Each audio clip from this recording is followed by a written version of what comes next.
Hello and welcome to today's video. This time I'll be going through my collection of vintage 1970s Puffin storybooks. I've got over 200 here. They're all completely unsorted. So there's going to be some absolute gems to look at. Some I already had in my collection, which we're going to add on to the main lot. But basically we've got loads to go through and I cannot wait to share these absolute 50-year-old beauties with you. So sit back, relax, and let's get to it.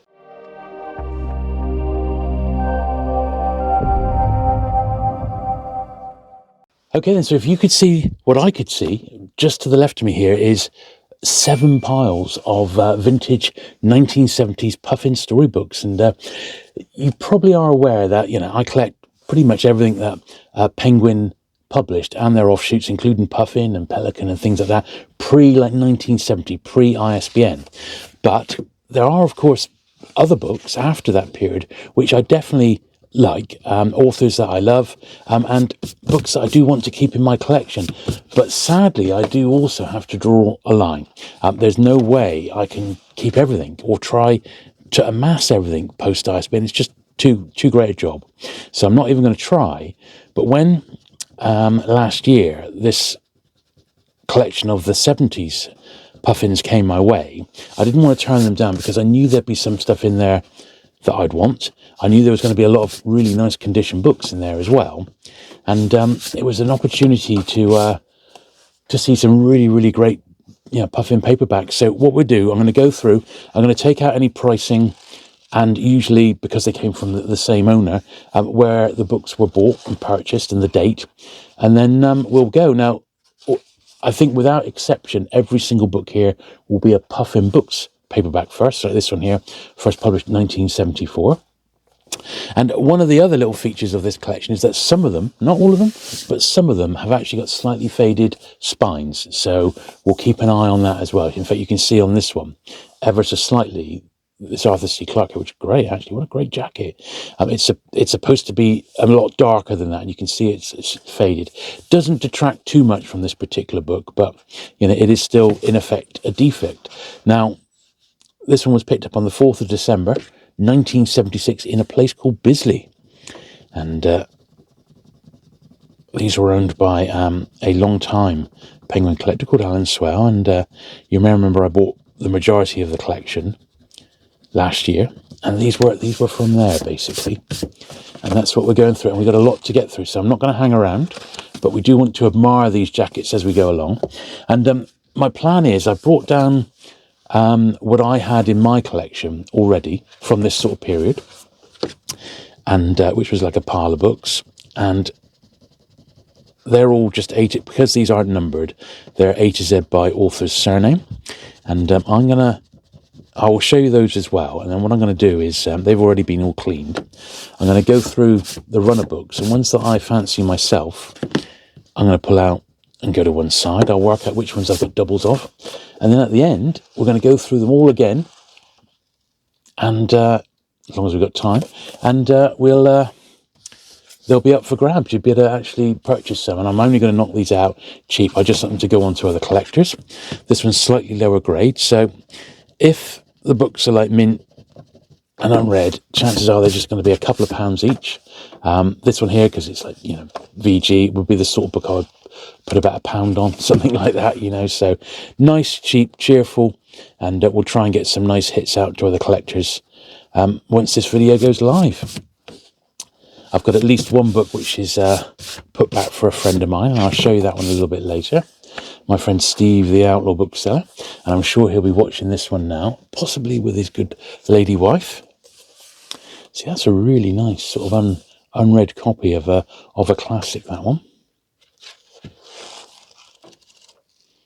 And I've got to admit, my school library, when I was a kid, had absolutely stacks of these Puffin storybooks. And some of them, looking at them, like this one, I don't remember. But there's other ones where I've glanced and thought, oh, I remember that one. And I'm sure that will be the same with yourself, that there will be certain books here, these 1970 upwards titles, which you will remember. Now, I don't think we've got much past 1970. There's a couple of odd early 80s ones. Some fighting fantasy, I spotted there was a You Can Do the Cube by Patrick Bossart, which was a massive, massive seller for Penguin in its day. The Mark of the Horse Lord, Rosemary Sutcliffe. Yeah, see, this is a later one. It's got 175 on it, so this is definitely later. Yeah, 1983. So that was definitely a later pickup. Diane Winger, Charmed Life.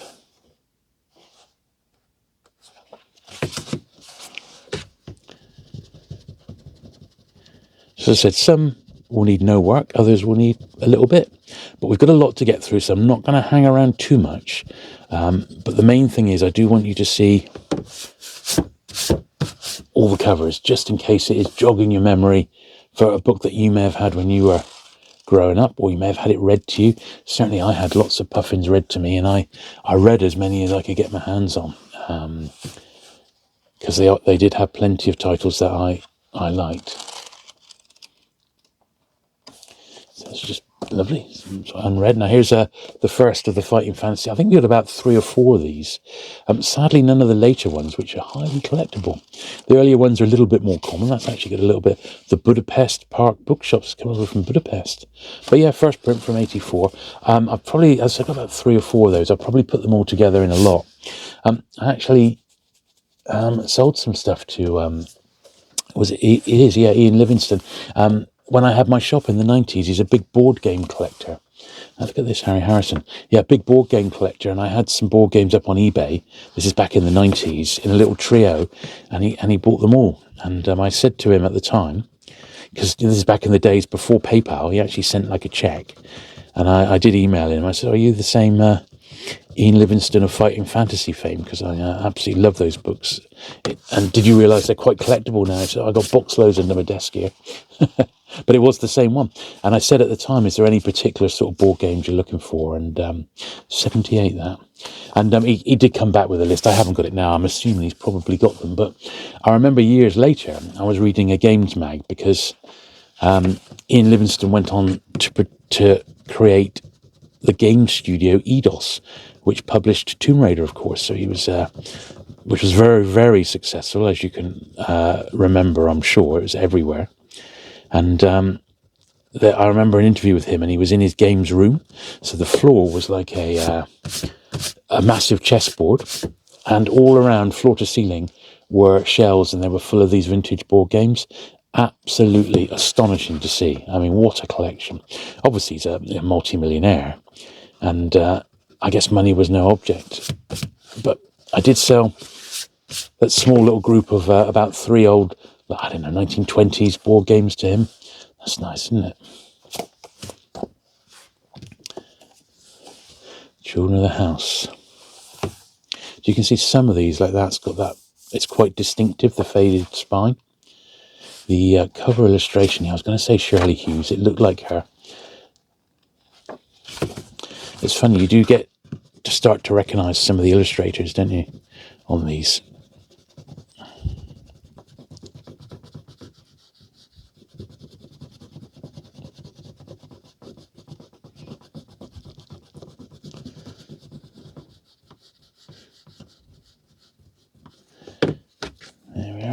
I believe for Fighting Fantasy, there's even been like Fighting Fantasy, like conventions, like get-togethers of fans where they've both been along, you know. Steve Jackson, of course, was American, wasn't he? And they also invented Car Wars, which was another like tabletop sort of RPG game. Always annoys me when you have the little price on the inside front cover. Didn't quite get all of that out, actually, but it was really, really firm. But still, very nice edition of that one. Nice copy. 1970. There we are. Thin little one. Priscilla Pentecost. That's got a little 10 on the front there now. I wonder if that's in pen. I think it is, you know. Yeah, that's in pen. So none of these, I think, have warranted having a polish just yet. But if there was one which looking a little bit dirty, I would put it to one side and we can polish it. But what I will do, although once again these aren't too bad at all, is I will run the brush along the edges so that any dust that's accumulated while these have been in Alan's collection over in France will be safely brushed off. Yeah, that's pen there. Priscilla Pentecost, nice one. Emma Tupper's Diary, Peter Dickinson. A wraparound cover on that one.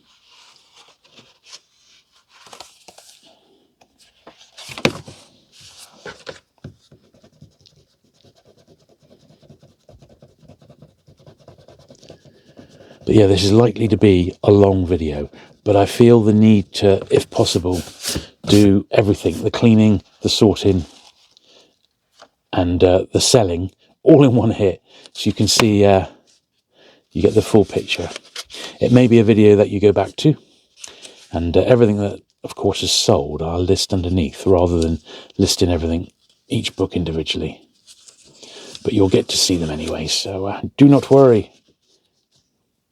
At the end, you'll see everything that's available.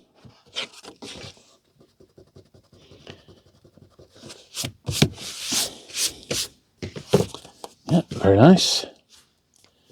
What's this? The Lost Prince, Francis Hodgson Burnett. Once again, an extremely distinctive sunfade line there. Look at that. It's almost like, boom, it's gone up to the cover. So do bear this in mind. But that, and then faded. Sadly. But the book's actually fine. It's just amazingly, because he had so many thousands of books, and so they were stored in France. I guess a couple of his bookcases, including these, did sadly catch a little bit of sun. They won't be too bad once they're mixed in author A to Z, but when you find them in a little run like this, it can sometimes show up. But all I'm really doing is taking out these old second-hand bookshop prices, if they're present, any previous owners' names, unless it's somebody famous, and that doesn't happen very often. I haven't found any signed ones. I've found some in Alan's collection. I've found a couple. I haven't found any signed Puffins, though, which you would almost expect to with so many here, but you never know. We'll keep our eyes peeled. The Minipins, Carol Kendall.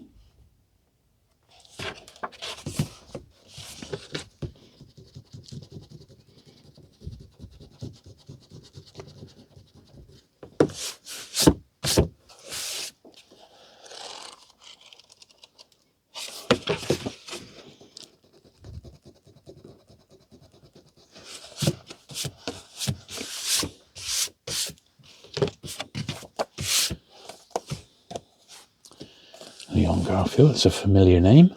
Blackjack. Great jackets that wrap around as well. Yeah. It's again a bit of a faded spine,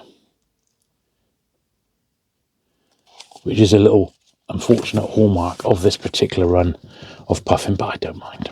I really don't mind on these.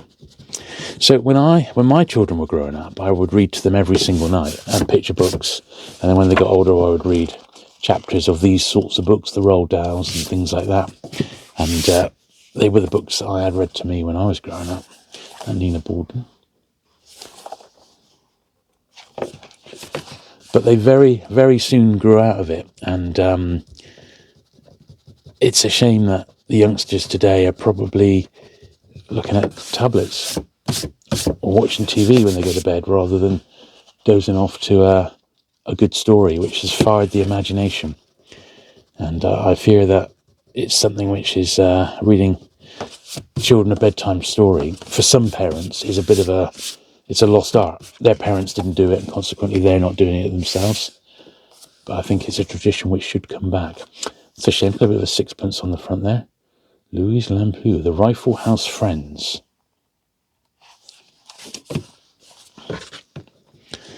Majority of these were picked up in the 1970s. This was in Cheltenham, 1974. This was picked up by Alan. So he's owned it for 50 years. And that's probably why these are in such nice condition. They generally haven't been round the second-hand shops that much. They were perhaps put out, read, bought, read, and then put in the second-hand shops, and then they were scooped up by Alan. So they've not gone all around the houses. This is one I shall definitely be keeping, Hornblower Goes to Sea. This, I think, was published as a peregrine at one point. I'm just going to have a little look at the printing history on this. A Peacock, rather, yeah, look. Published in Peacock Book 63, reprinted 65, 69, and then reissued as a Puffin book in 72. And look, Victor Ambrose, the great illustrator, he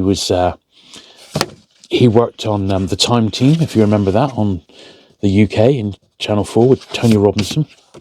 He would go to the digs with them and try and visualise where they were digging, what it was like in certain points in history. Very, very clever chap, and hugely talented. No longer with us anymore, but he did quite a few covers for Puffin Story Books, and that's definitely one I should be keeping. That Hornblower Goes to Sea. All right, T.H. White.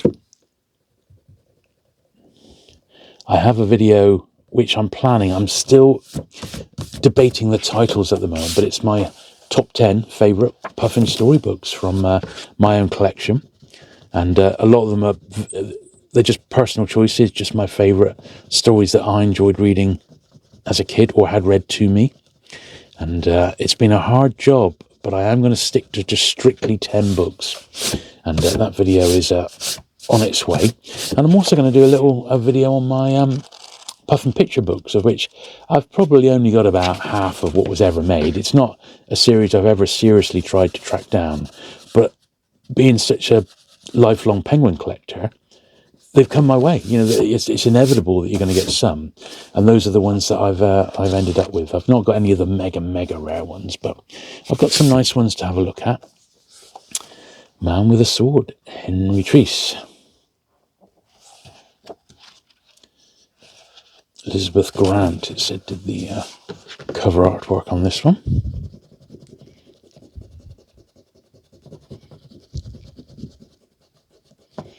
So yes, I've started this one Monday morning, and I expect it's going to probably take me till Tuesday to finish it. So it's going to be a 2-dayer, I reckon, with the amount of books we've actually got to get through. The Overland Launch, C. Walter Hodges.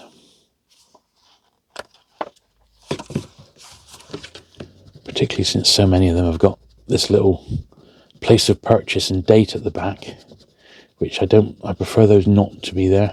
I know, the odd person says, oh, you're erasing a bit of its history. Well, that's true, but I want my books to be as close to as they were published as possible. And the only real sort of annotations I want inside is if the book's been signed. That's just me, though. So I've got a little bit of staining.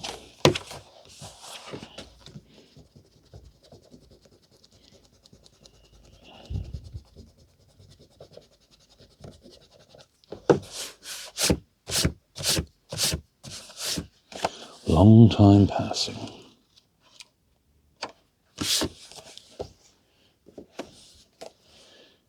James Cook, Royal Navy. Don't know much about that one. Yeah.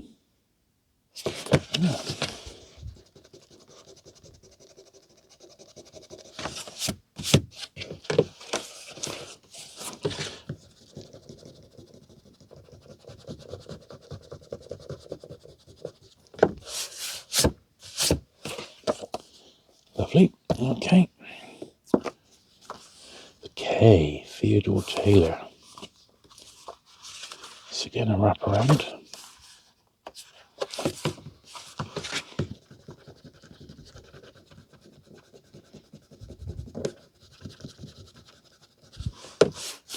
And these were still under the editorship of Kaye Webb, who was my favourite Puffin editor.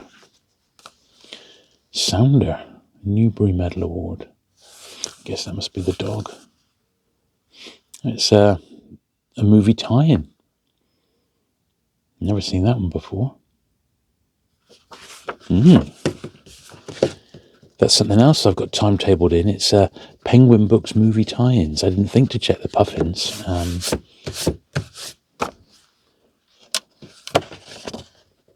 And Pan Book movie tie-ins as well, actually, of which there's miles more than you might think. So The last one of this pile, The House Napper, Jane Curry. This one's a little bit the worse for wear, but it may be good to somebody. The thing is, with a lot of these Puffin storybooks, they're really obscure, and they turn up online. But I think the sellers, particularly on places like eBay, are just they're clueless. They're just greedy. They're putting £10 on something like this. When it's only really worth £1, in my opinion. Now this is a nice one. Look at that, John Christopher, Beyond the Burning Lands. It's one I may actually have. But I shall definitely be keeping this one. Trevor Stubley did the cover. I don't recognise that name.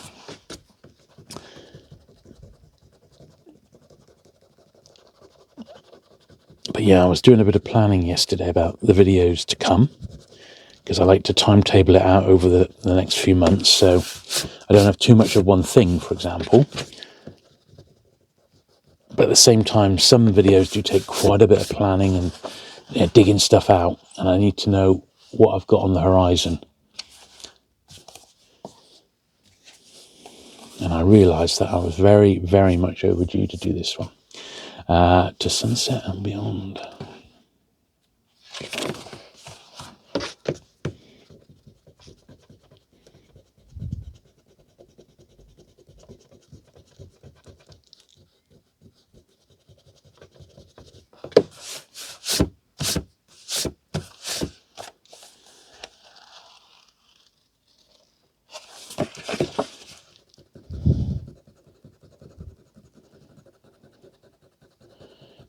Very bold pricing inside this one.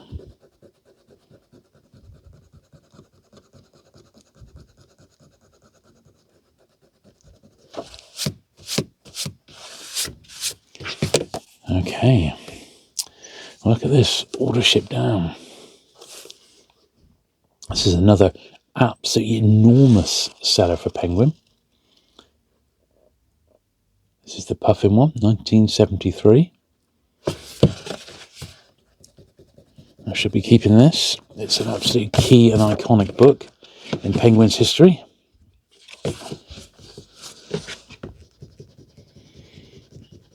And one of their biggest sellers in the 1970s. So this is a keeper.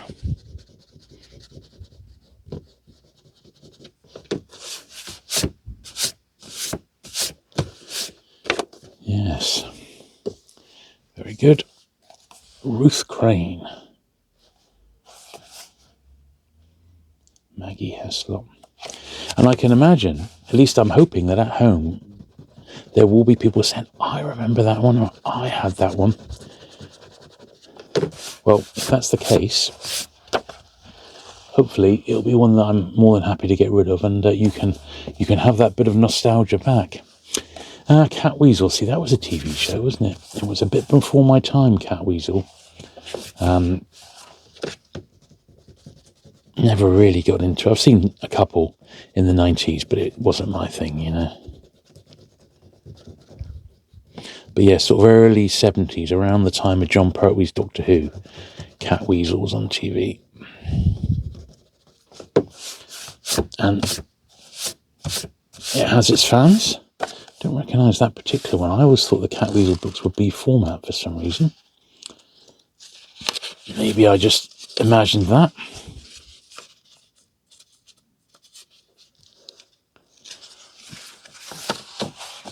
Slightly folded back page. There we are. Let's sorted that out. Actually, it's slightly coming away. I think we'll pop a bit of glue in there. And it's got a 10p. Oh, this is getting all the treatment. So let's take that 10p out on the inside cover. And then while we're here, we'll just re-glue the spine. I use this Pin Flare bookbinder's glue.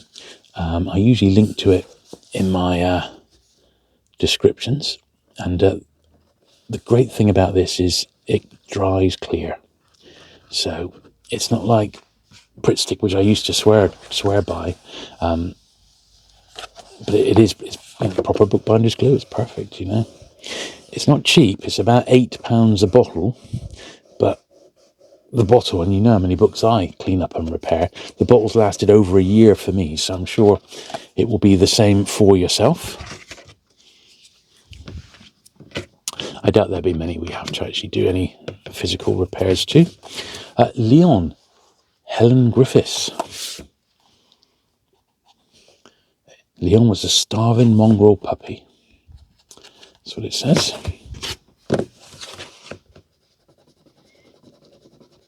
Well, we are making headway.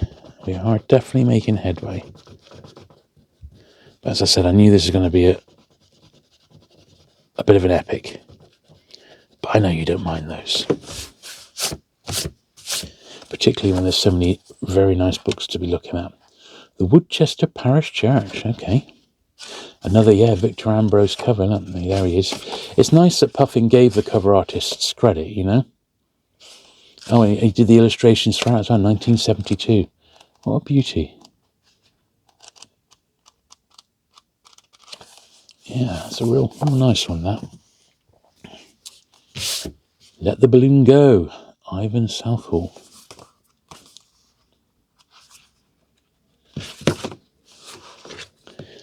Picked up the 29th of June, 74 in Oxford.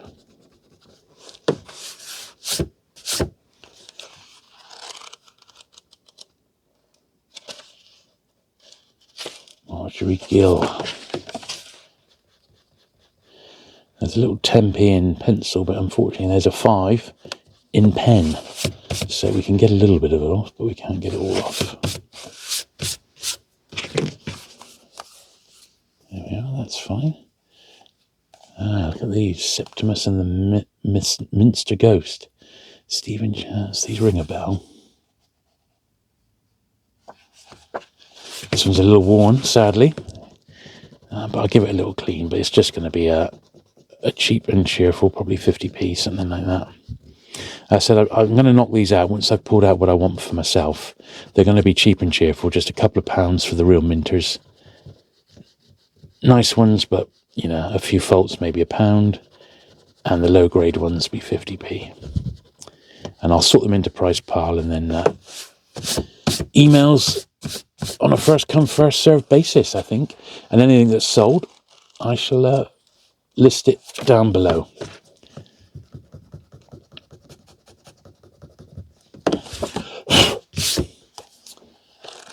There we are. So this has got some water damage to it, unfortunately. Right, another picture cover from the mixed up files of Mrs. Basil E. Frankweiler. Another movie tie-in. Blimey, that's Ingrid Bergman. Wow. Okay. Not the most memorable movie since I've never even heard of it.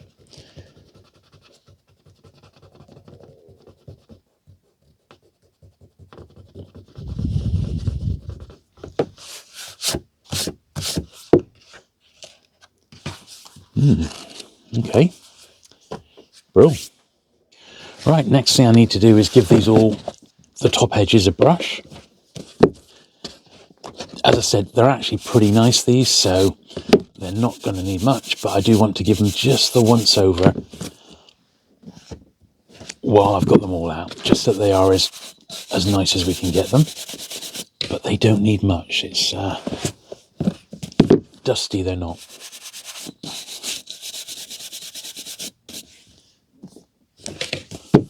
And certainly not as dusty as some of the books I've been doing recently.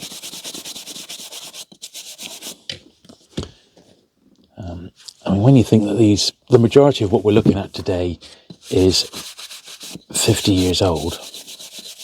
I said it starts in about 1970, the books. They go up to the early 80s. They're older than you think, aren't they? And you, like me, may be feeling old. Looking through some of these. But we don't care.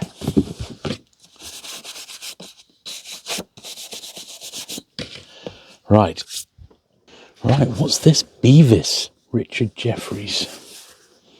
Bit of a thicker one than what we've been doing today.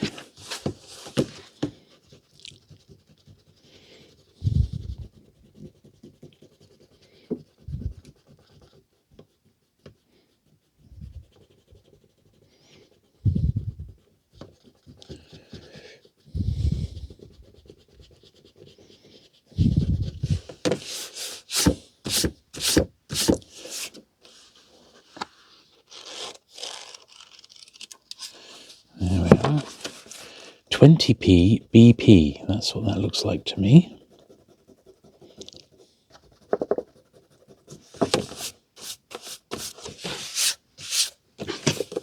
Okay.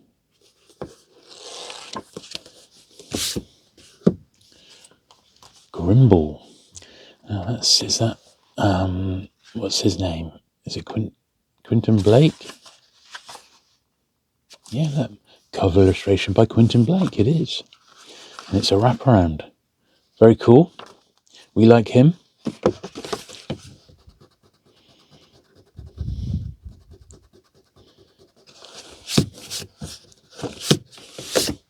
Shame this one isn't in tip-top shape. It's not bad, but he's not perfect.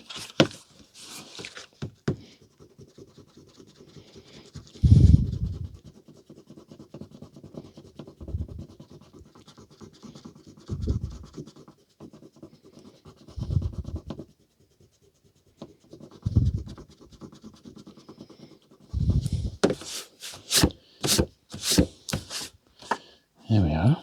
Oh, it says Quentin Blake on the front. Blind Obelia. So when was this published? 1974. Clement Freud. The book's by Clement Freud. Yeah, look, Clement Freud. How unusual. Never even really heard of that. Right. Across the Barricades, Joan Lingard.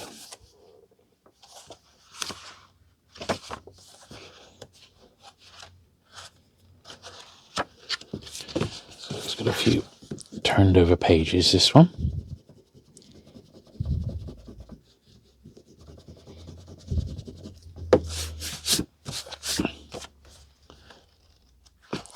Yeah, just a couple of turned over pages.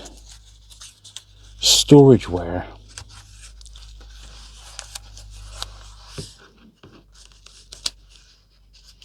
There we are. That's straightened them out. Okay. A Pony in the Luggage. Gunnel Lind.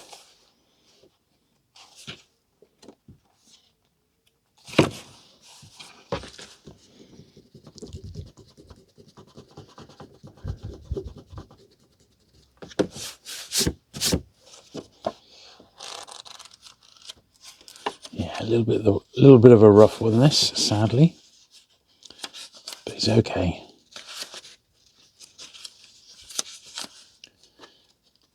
I sometimes think the more worn they are, the better the book it was, you know.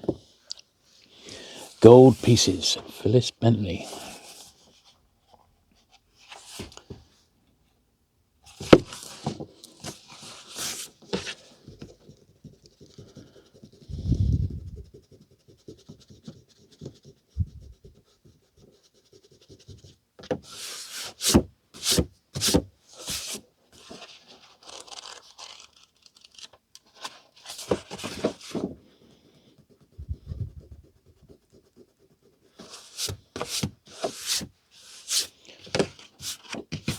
Lovely. The Young Unicorns. And that's one which is, we can get that off with a bit of polish. So that's the first one I've thought, well, that could do with a bit of polish on. So we can do that. We have the technology. Just to get it as clean as possible.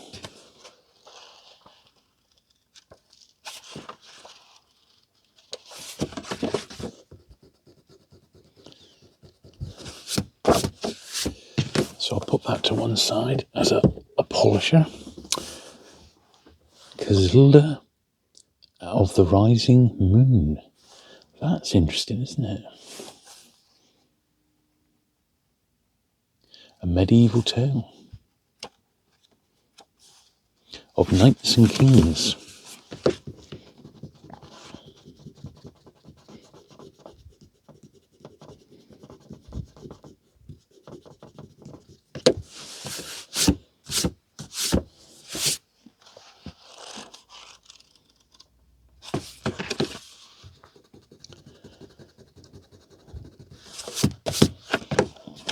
Peter Farmer did the cover illustration. That's really nice, isn't it? I think that's another wraparound. Yeah. Very nice indeed. The 12th day of July, Joan Lingard.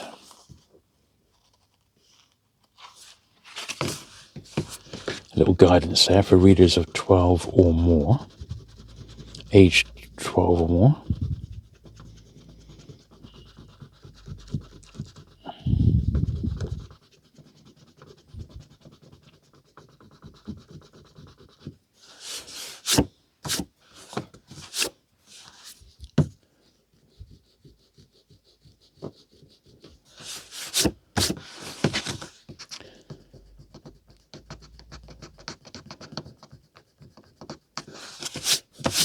There we are.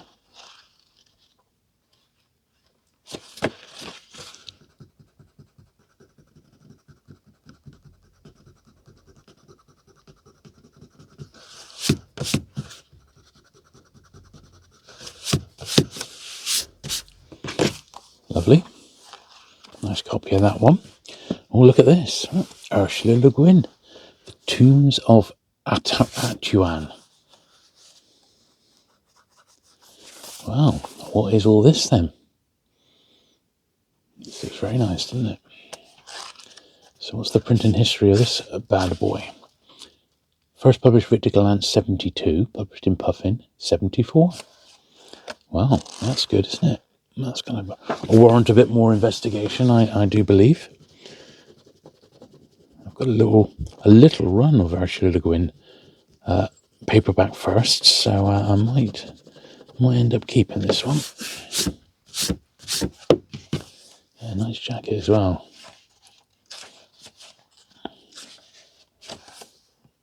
David Smee did the jacket. That's right, a little bit. It's been read a couple of times, but he's all right. Yeah, that's okay. Dark Horse of Woodfield.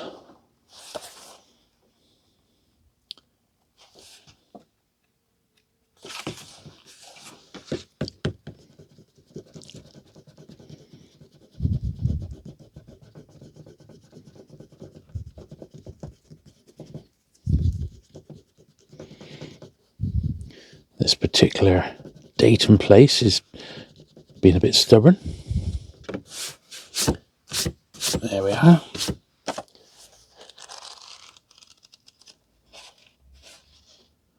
Patch Marriott. Look at this. They're beautiful, aren't they? They are great books, these. 1973. Another one. The Sword of the Spirits. Another John Christopher. In nice condition as well. I'm very pleased to find that one. That's another one I shall be definitely keeping. I hadn't read any John Christopher to my knowledge until the early 80s when the Tripods books got reprinted, and then I read quite a bit. But it was really only the Tripods ones I can remember, although I definitely read more than that. The Lark and the Laurel, Barbara Willard.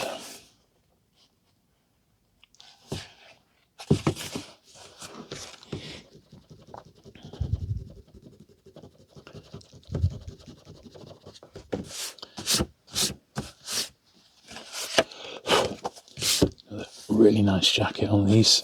They are gorgeous. Gareth Floyd, it says, was the cover artist.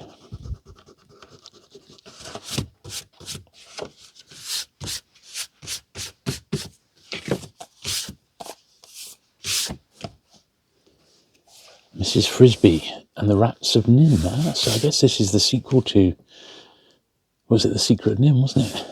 This must be a follow-up, I would imagine. Must be, mustn't it?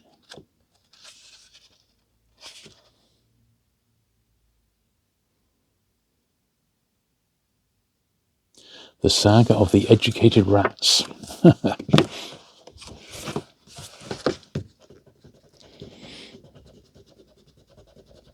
I'm pretty sure Puffin published The Secrets of Nim in the 60s.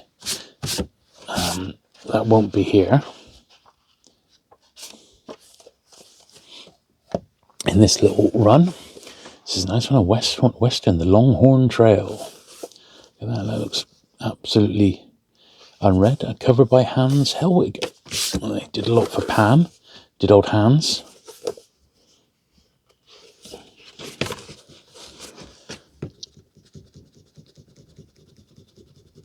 I have one of his jackets. I've got a Pan jacket painted by Hans Helwig. Not as good as that though. That's very groovy.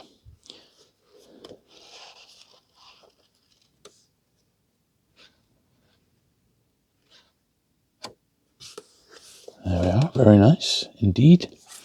Tales of Ancient Egypt, Roger Lansland Green. So, once again, I got to know his son, Richard Lansland Green, for a while. When I say know him, basically I sold him some Sherlock Holmes stuff in the 1990s when I had my shop. And we bought the contents of a Sherlock Holmes museum, and over time I was listing a lot of it on eBay, and he bought quite a few bits. I didn't realise he was such a big Holmesian, and he bought quite a few bits. And I said, oh, by the way, are you the son of Roger Lansland Green, whose Puffin books I read as a kid and loved? He said, yeah, I'm his son. And I said he was a massive Sherlock Holmes fan, so much so that he committed suicide, Richard Lansland Green, and created a Sherlock Holmes mystery around his death. If you look it up online, you might be quite surprised. But yeah, I have told the story before, and I won't tell it again here, but it was interesting. Right, another fighting fantasy, number 20, so actually a little bit later. I don't remember having this one. Sword of the Samurai. I remember they did the odd science fiction one, which I used to really love. They were absolutely awesome, these books, weren't they? 1986. This is a series I liked, was Professor Brainstorm. Professor Brainstorm Up the Pole. Okay. That's not one I recognise, but I will keep these. So the other sort of thing I'm keeping, apart from books I fancy, are ones which continue series that started in the main sort of Puffin run. And these are like the last few books in the series. And Professor Brainstorm, I like the Professor Brainstorm books. They fit that sort of criteria. So I'll be keeping those.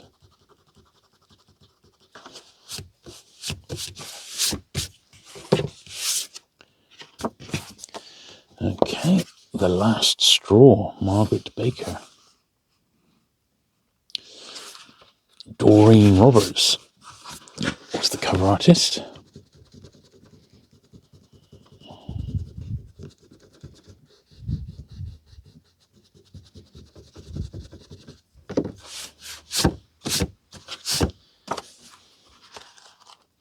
Quite a thin little volume, this one. Nice condition there. The Incline, William Mayne. It's got a tiny little dot on there and on the back. So I'm going to put this one to my to be polished pile, which is now only 2 high, so it's not like there's loads to be polished.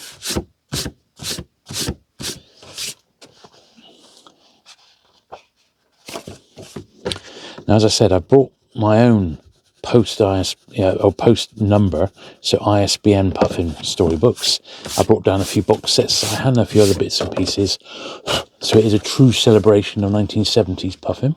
The only thing I didn't bring down, I suppose I could get them before this video is done, since I'm going to do it over a couple of days, would be the Puffin annuals, of which there's 3 that came out in the 1970s. That's nice. Ghosts, Spooks and Spectres. I think this is one that I've got in one of my Puffin box sets. So I'll double check that, but that looks a very nice copy indeed. Absolutely beautiful. Not a mark on it.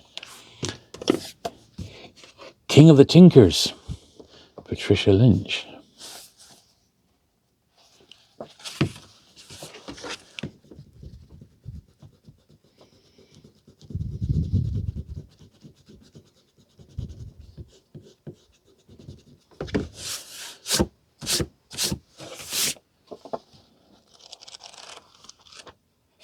A little bit worn, that one, but it's okay. We won't mind.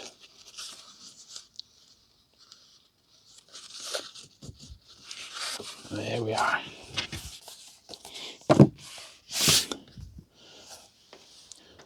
Charlotte Sometimes. One with the beautiful wraparound jacket. They are very, very nice, these, aren't they? You got to say. The Puffin list definitely had a very distinctive look in the 1970s with great writers, great illustrators, good editor overseeing it all. Yes, very, very good indeed. I was at the Penguin Collectors Show last year, and there was a Penguin rep there who'd repped for them in the 1970s and early 80s.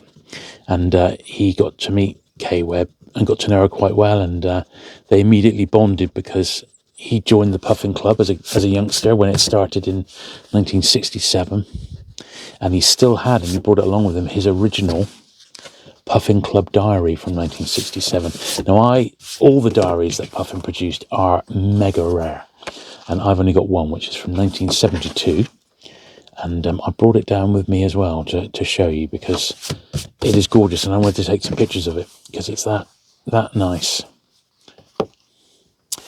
Down to Earth, Patricia Wrightson.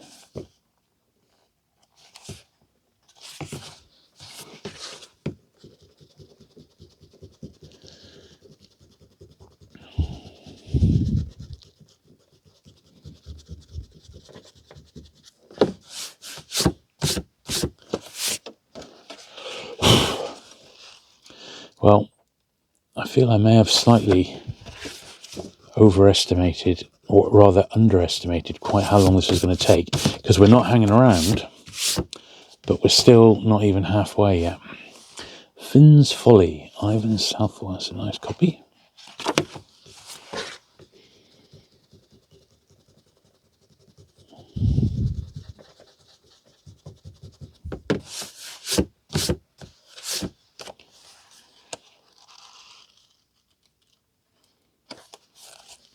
Lovely. The Red Towers of Granada. That's another lovely one. Jeffrey Treese. Shame it's got that little temperance on the top cover. It's another absolute beauty. They truly are gorgeous, some of these books, aren't they?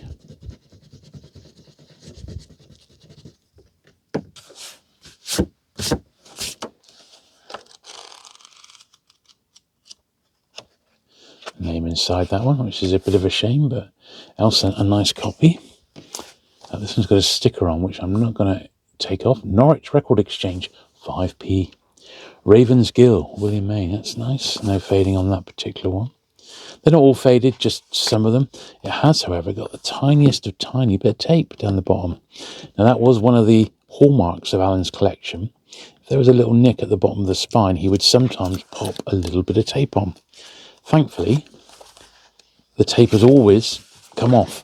I think I only had one or two where it had just sort of melted onto the books and, caused a bit of a problem. In most cases, it had just got old, brittle, and peeled straight off like that. You couldn't even know there was tape on there.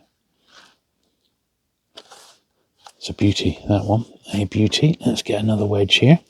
Oh, and I see another cat weasel. I think that was the very first one. That one I do recognise.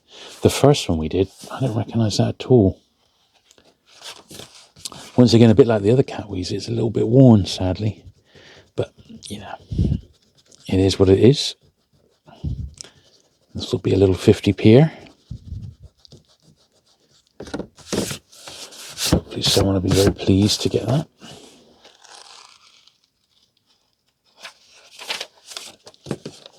£5p.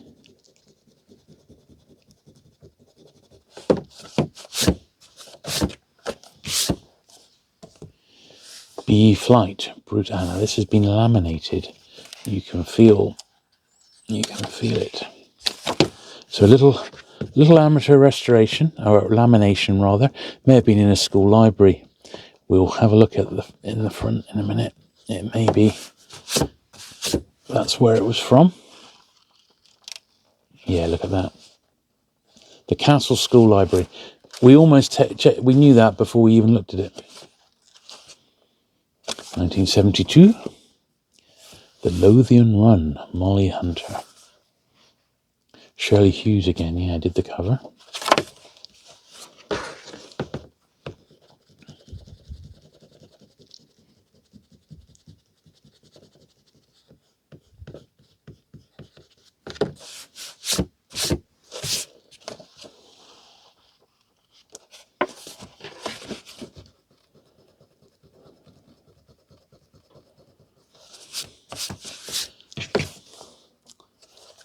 Very nice indeed.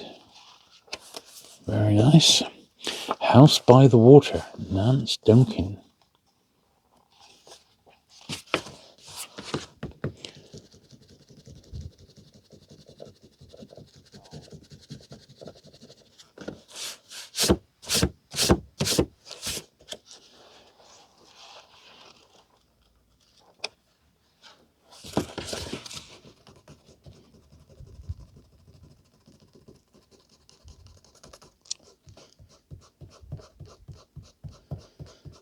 There we are.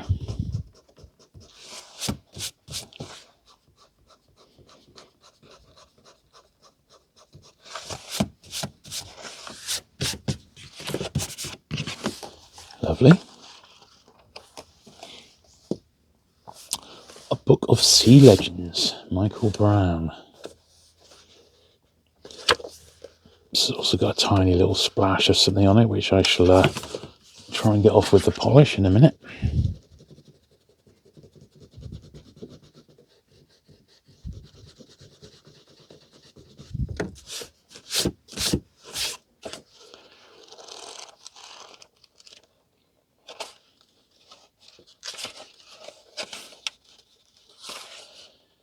$1974, that one. Okay, look at this. Lorna Doone. This must be a TV tie-in. BBC TV production. And produced by Barry Letts. He was also a Doctor Who producer for a while.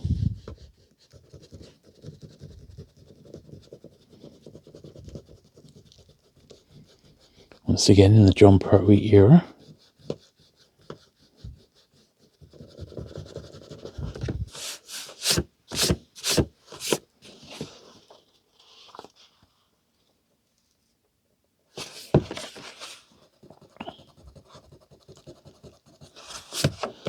Let's see when this was published. 1976, yes, it was his post-Doctor Who era. Peter Dickinson, The Blue Hawk. Bit of a faded spine on that one. David Smee did the cover.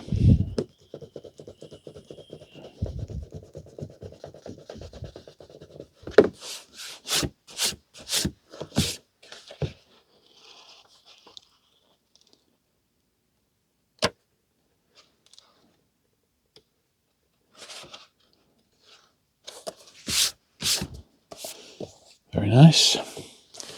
The 12 and the Genie.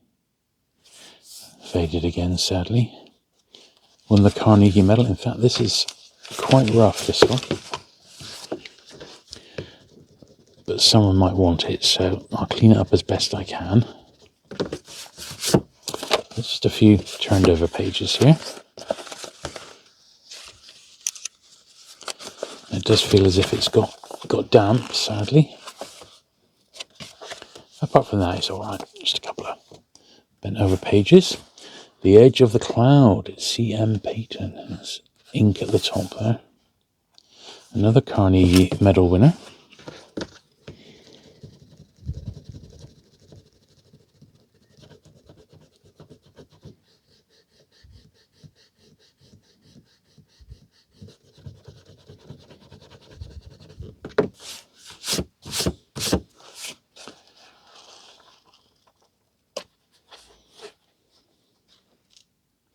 Victor Ambrose. Yeah, we're getting to know his style, aren't we?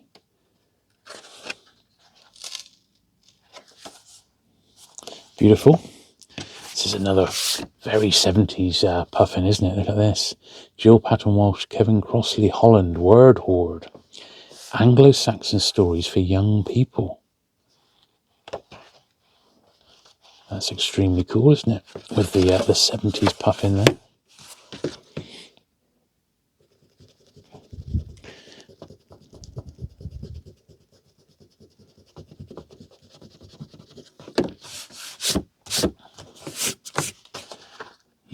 sure if I got this one, but this will be one I'll be keeping. Very nice. Right, I think we need to do a bit of a brush down. Let's have my trusty shoe brush here. And get a little wedge.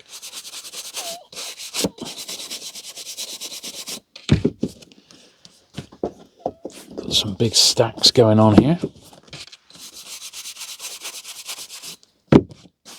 I have pulled all the B format books, of which there is plenty, to one side. So we will do those in good due course. Yeah, there's hardly any dust coming off these whatsoever. So from that point of view, we've been very lucky.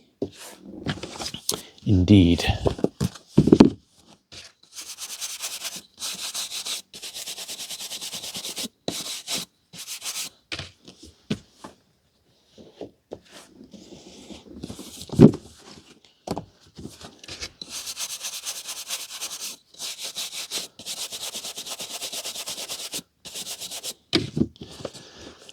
Now, amazingly, we're still not quite halfway yet.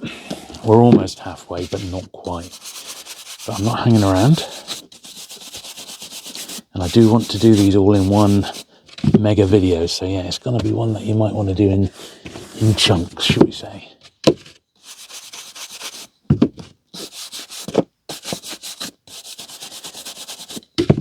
Excellent. Fish. Well, yes.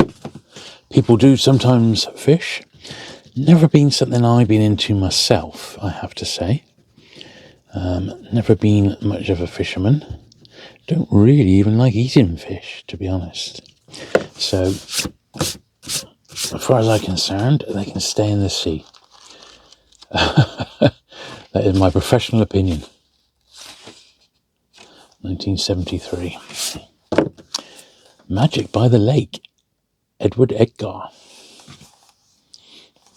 This one's got some tape at the bottom of the spine here.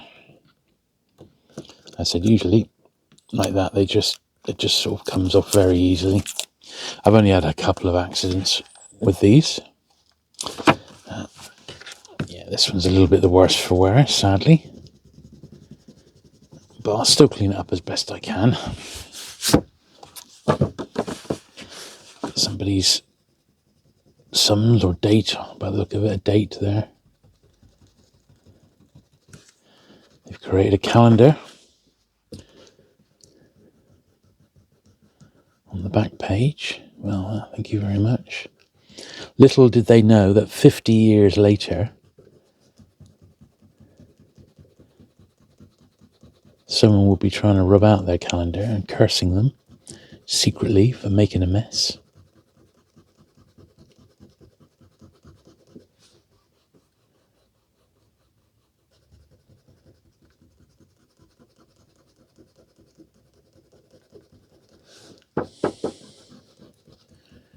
At least they did it in pencil, is what I say.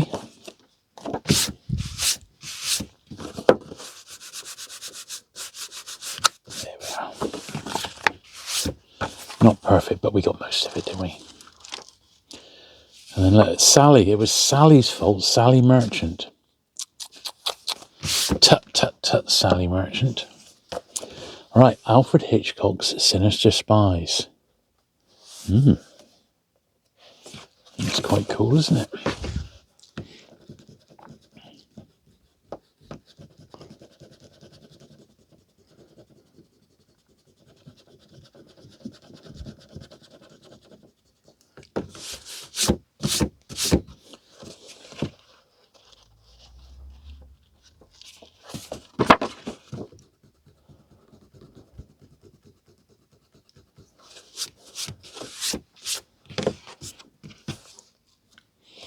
That's nice. Mr. Corbett's Ghost and Other Stories. That's cool, isn't it? Leon Garfield again. Looks quite early, this, actually. 71, yeah. Very nice indeed.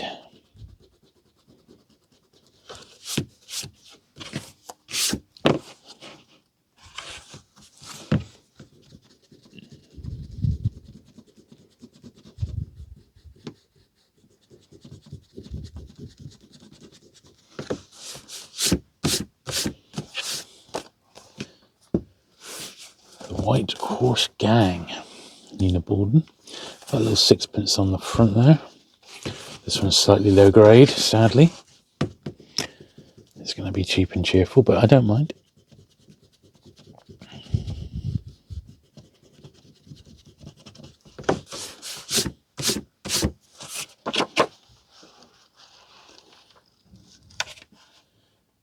There we are.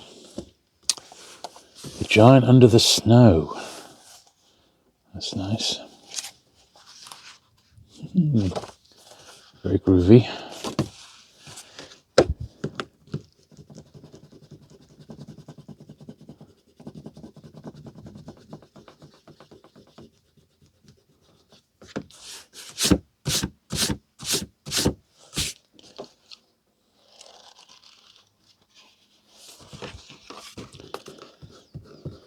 So I wonder how many people watching were actually in the Puffin Club.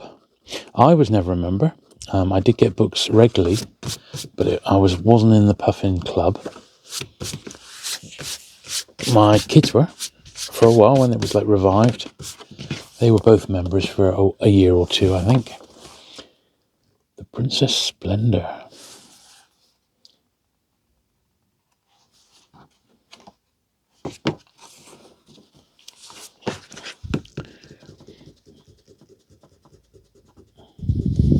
But yeah, I was never in it, sadly. I think I would have enjoyed it. And I liked the magazine that was published. There was a lot in it. I think I probably would have ended up reading a lot more Puffin books if I had been in it. Oh, look, it's the same girl, Sally Merchant. Oh, Sally, what are you doing to me? If anyone knows of a Sally Merchant, do put her in touch.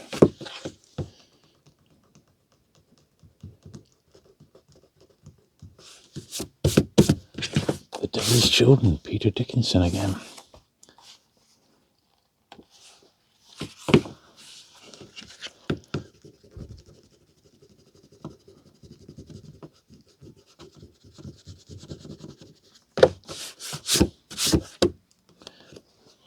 Folded back corner there, sadly. 8p on the inside front cover. In that most tricky of spots.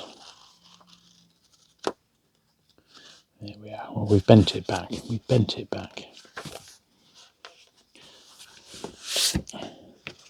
Right, the Camel Thorn Papers. And Thwaite. That's nice.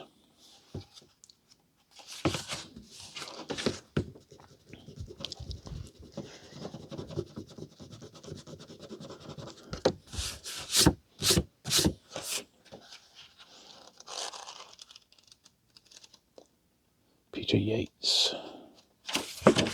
Putting his name inside. Oh, Peter, couldn't you have just used a little bookmark or something? Perversity of Pipers. Well, that's a funny title. And a little bit of writing inside this one.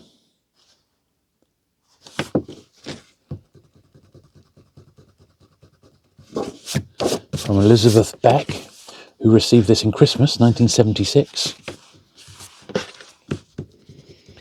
Wouldn't it be funny if someone contacted me and said I was Elizabeth Beck? I would send them the book.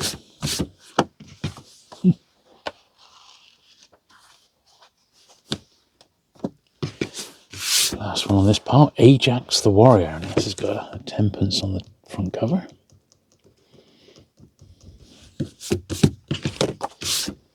Now, I believe we've done just over half the A format, and there is a pile of B format as well to get through. So we'll just crack on. But I personally am going to have a break and get a coffee.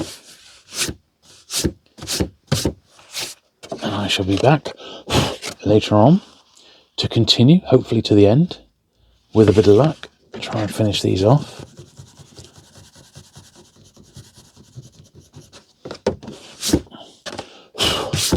Right, and I just give this little pile a brush while we're here, and that for me will be quite a good place to take a break.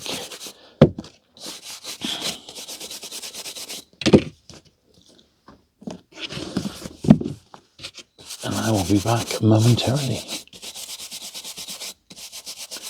as you are watching this video. Cool.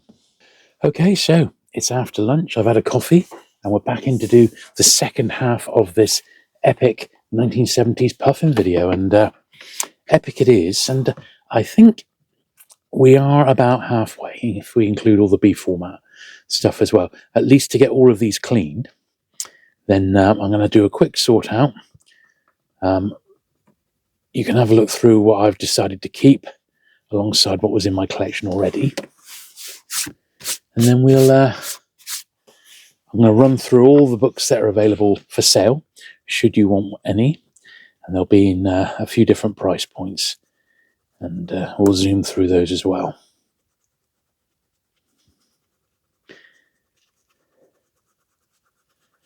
But if you're not too bothered about buying any of these, you just wanted to see the books, then obviously you'll be able to switch off at that point.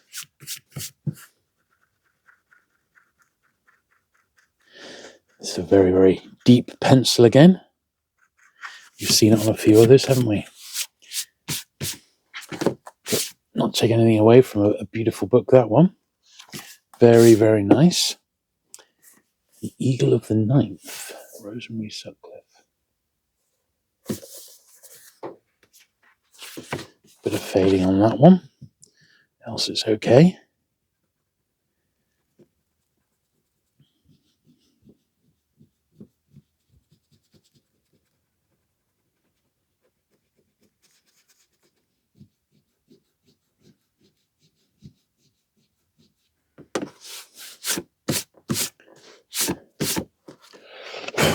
There we are.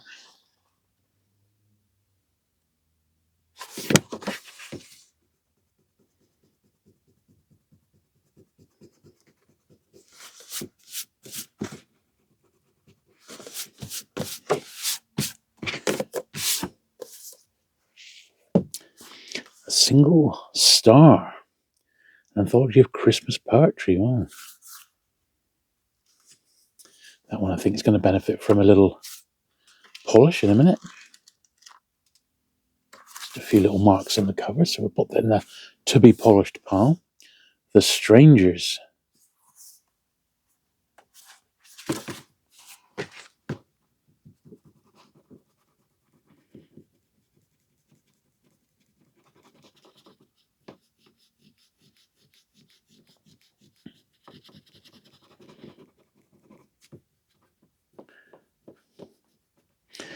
So my patrons and channel members will get to see this video and get first chance to grab any books from it, usually about a week or so before it actually goes live. So I do intend doing even more regular like sales videos as a way to move on my spares. So if you want first pick and also support the channel at the same time, and the way to do it is to become a YouTube channel member, or, which is even better really, because ultimately the creator gets more money, and that's to go over to patreon.com, do it on a computer rather than on your phone or tablet, and support the channel over there. And you'll get access to at least one early access video every week, and sales videos usually even more than that. And my members do benefit that way by getting first bite of the apple, as it were.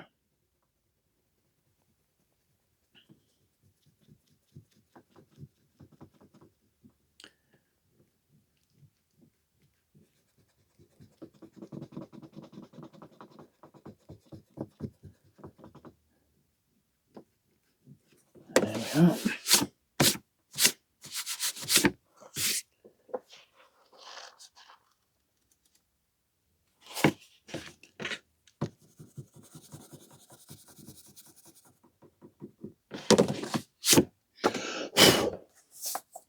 There we are.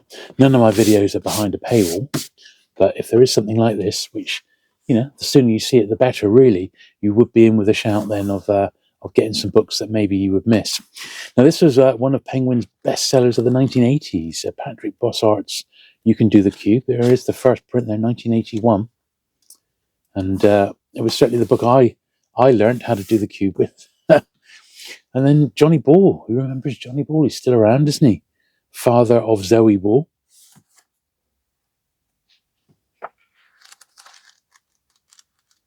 Very entertaining chap.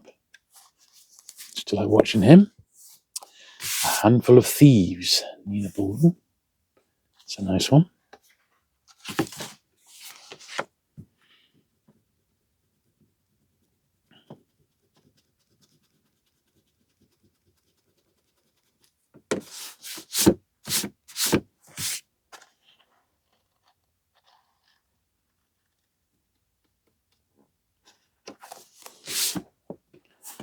The Battlefield. Got the Norwich Book Exchange on again.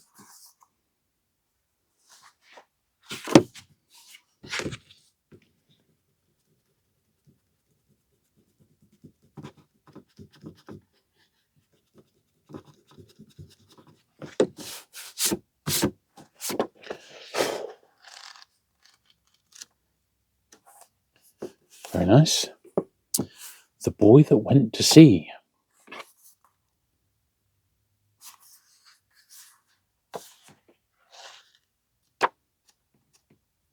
Picked up in Hay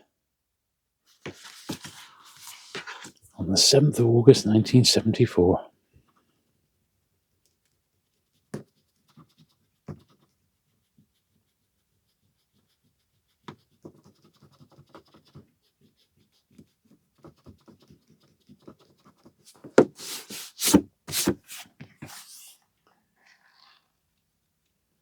Lovely. English Fairy Tales.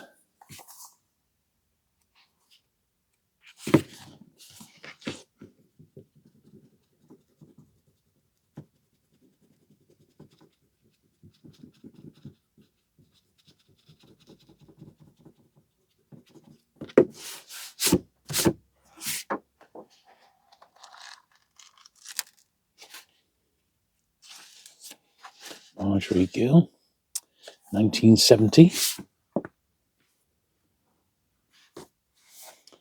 Henrietta's House, Elizabeth Googe.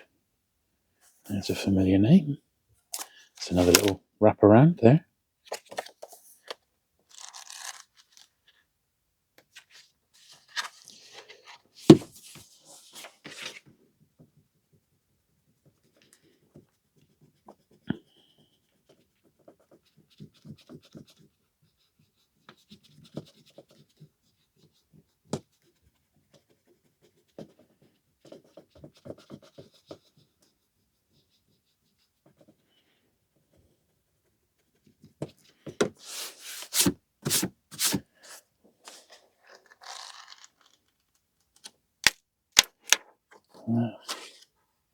Fresh, hardly ever been opened by the cracking.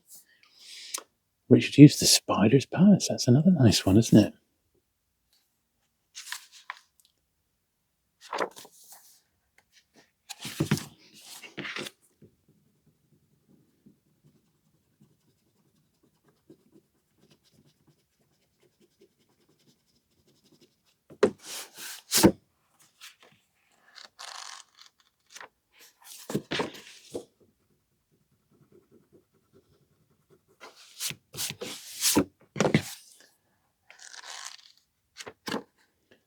Eric Belgvad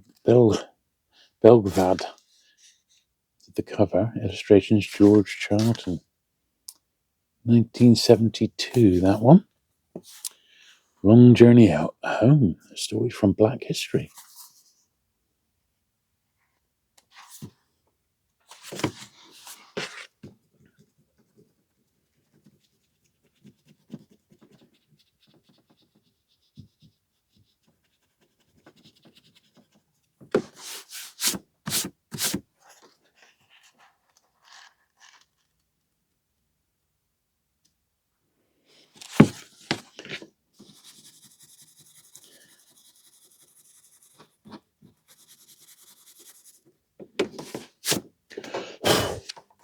Okay.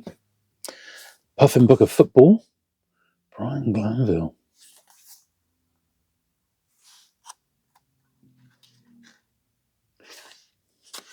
When was this first published? 1970. This is a paperback original. So, or you could say a Puffin original. They did do a few. Usually they're like non-fiction puzzle books, that sort of thing.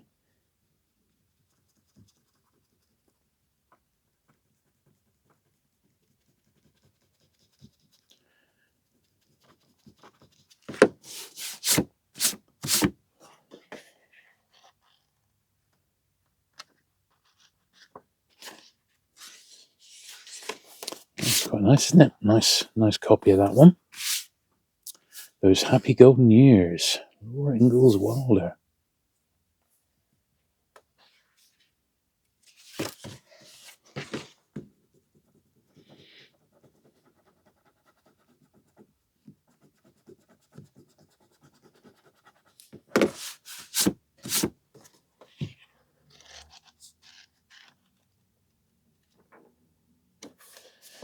Very nice.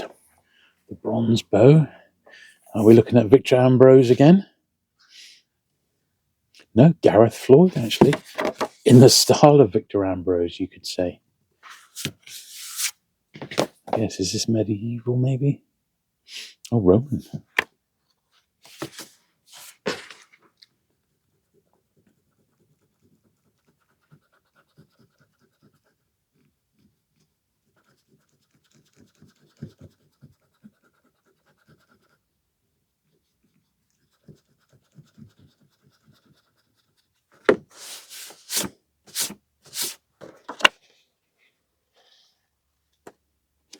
Okay. Borrowers, that's good. This is one I shall be keeping. I don't think I've got it. I like the Borrowers series.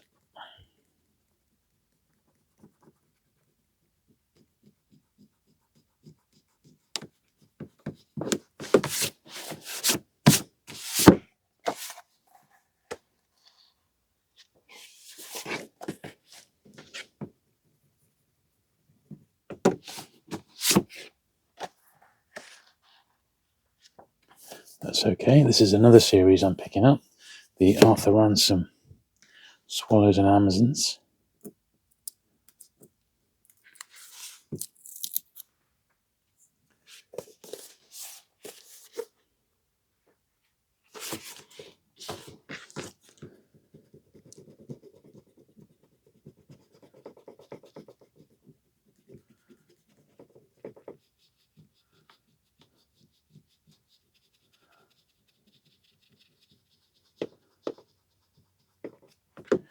There we are.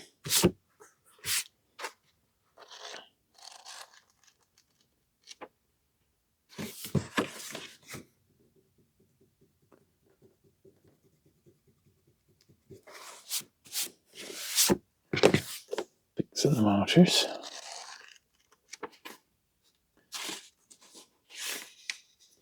You get the original author's illustrations. Yeah, published Jonathan Cape, 1942. Published in Puffin, 1971. Very, very nice.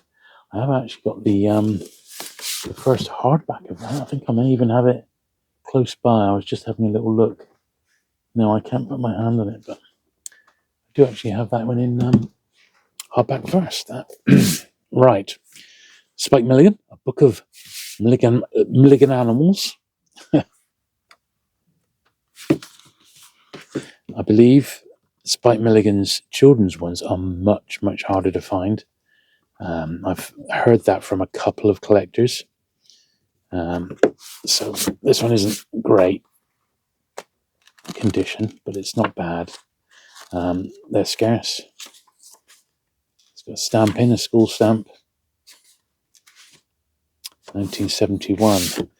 Quite scarce, that one. Vinland the Good, Henry Treat. A little 5p in the top corner. Stopping it from being beautiful. Or perfect, I should say.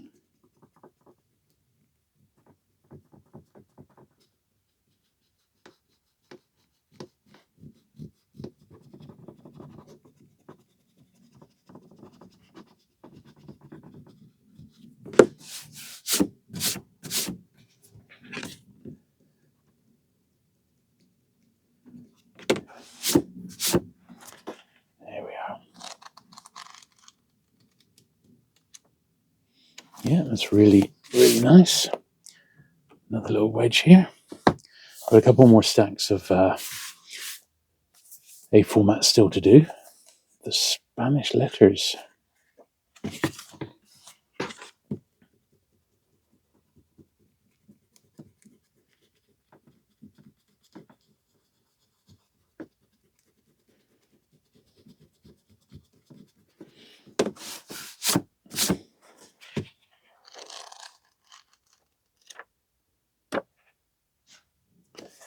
Yeah, it's really, really nice. Knights of God. Patricia Lynch.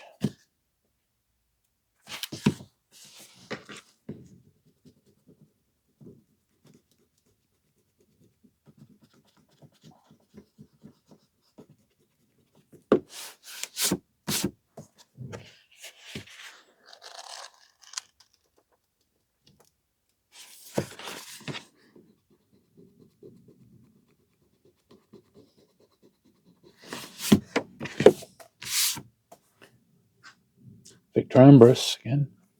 The Lotus Caves, John Christopher. This rings a bell.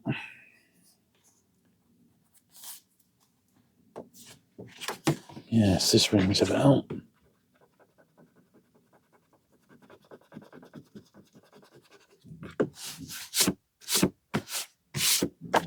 Yeah, pretty sure I read this one at some point.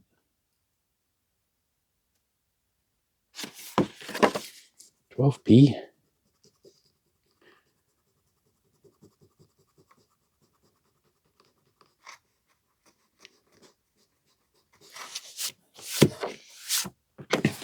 Lovely. That's a nice one. Moon and Papa at Sea. Very nice.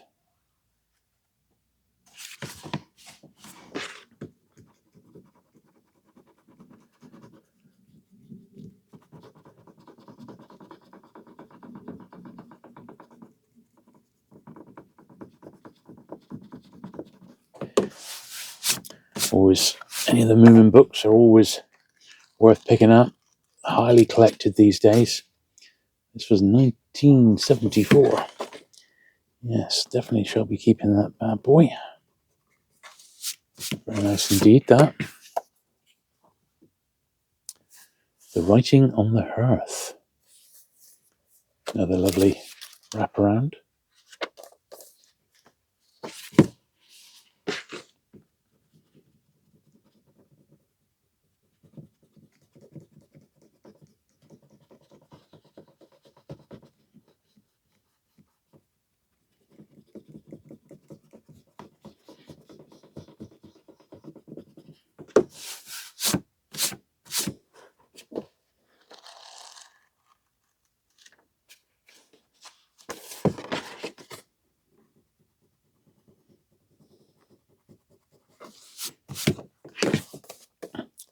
Very nice. William Maine, A Game of Dark. Very nice indeed. Bit of a faded spine on that one, but else lovely.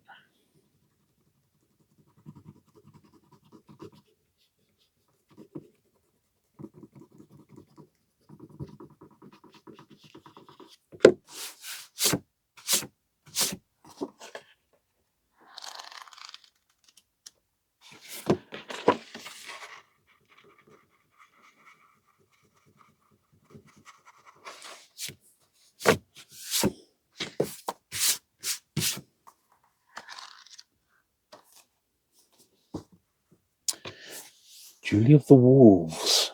Don't recognise that one. Not a faded spine, so good.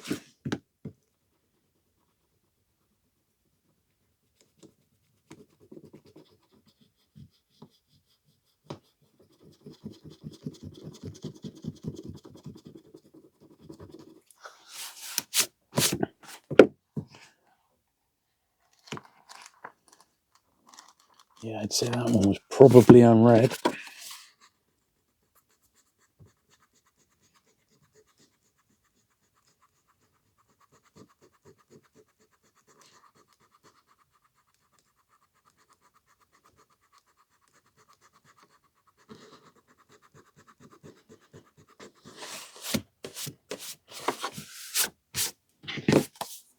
Very nice. The Runaway Settlers, Elsie Locke.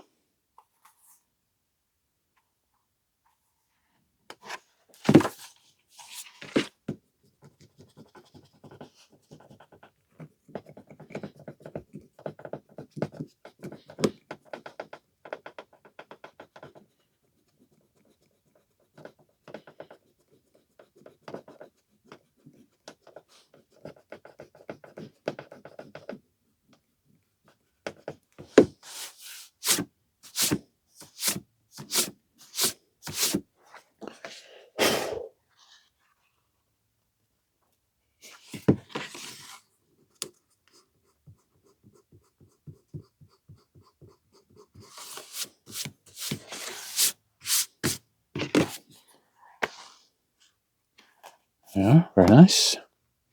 Another little wedge here, and then we better get these brushed down. The Siege of Trapp's Mill. That's nice.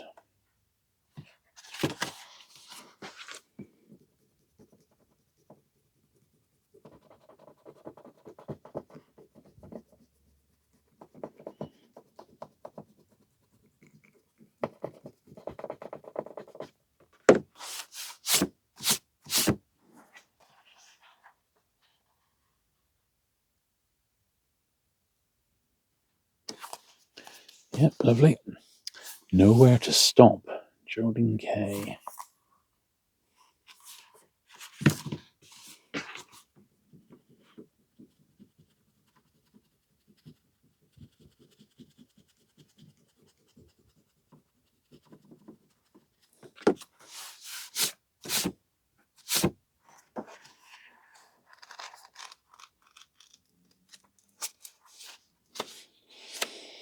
(1974) To Be a Slave.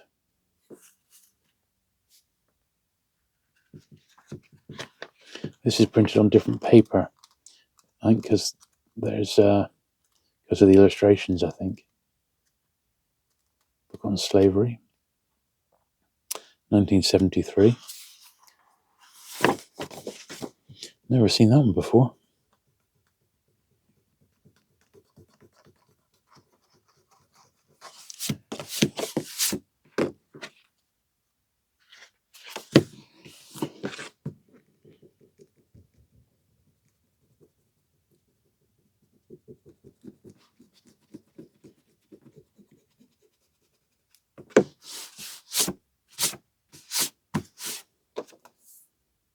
I'll give that a little polish as well, that one.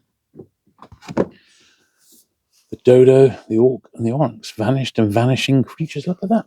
Robert Silverberg. Is that the Robert Silverberg? That is what we need to ask ourselves.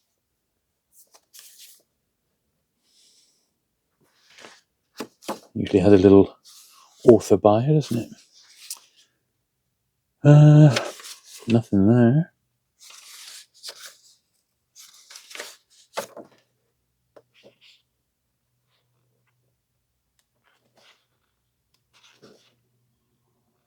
Well,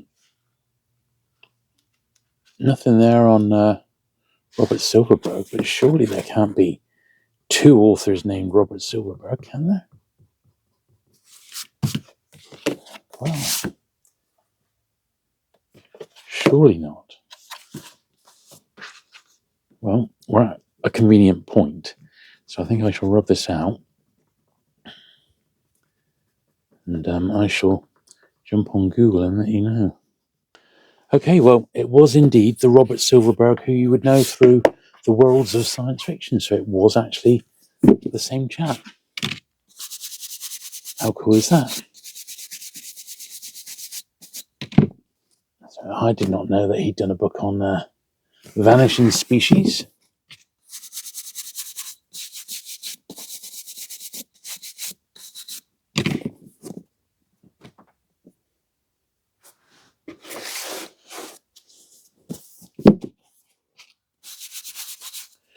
Use the cursory brush. They're so nice. They're not dusty, but I almost feel obliged just to give them the once over. There's the odd book, which is a little bit dusty, but Generally, they're very, very nice indeed.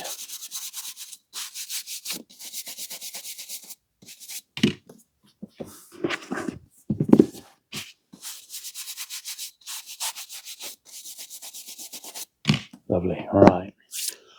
Let's get the next lot out. Grinny, Nicholas Fisk. Very, very thin little book.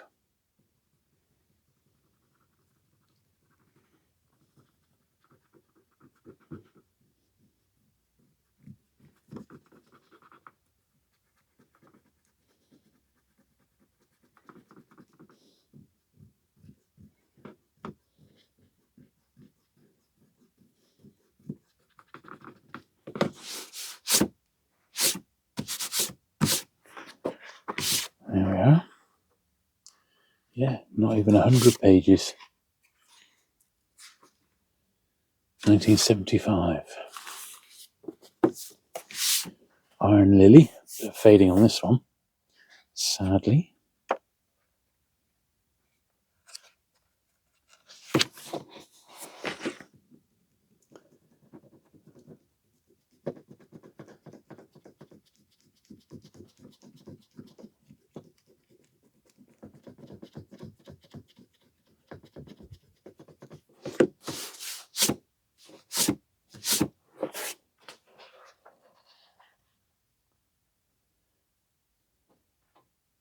Lovely. And look at this. This is, I believe, the first Wombles book. Elizabeth Beresford, obviously in paperback, as opposed to, I'm sure they had hardback. We'll have a look in a minute. I'll be keeping these. If there's any more as well, there was a few Wombles books. Definitely be keeping this one.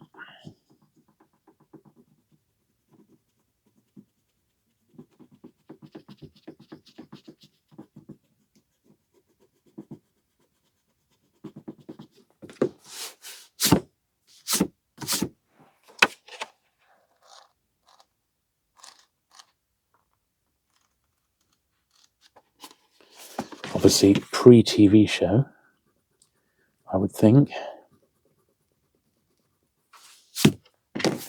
Let's see what it says with the printing history.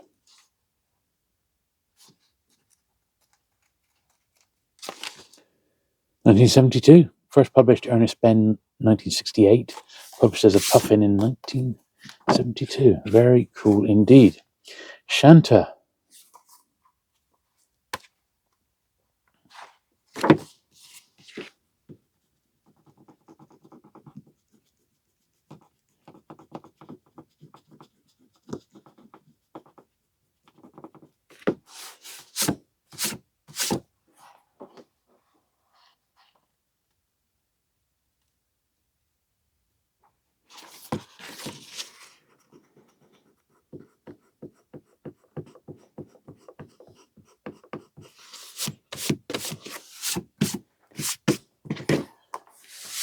Lovely. Farmer Boy. Laura Ingalls Wilder.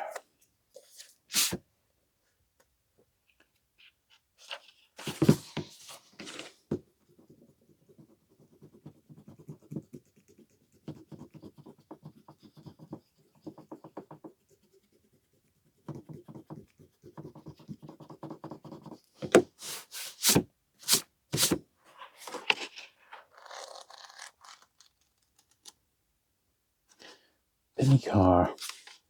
Or was it Perry Carr? The Amazing Mr. Blunden. Originally published as The Ghosts. This looks like another film. Oh no, it's a TV. Is it a TV? Film. A film. Needs a bit of a polish, this one.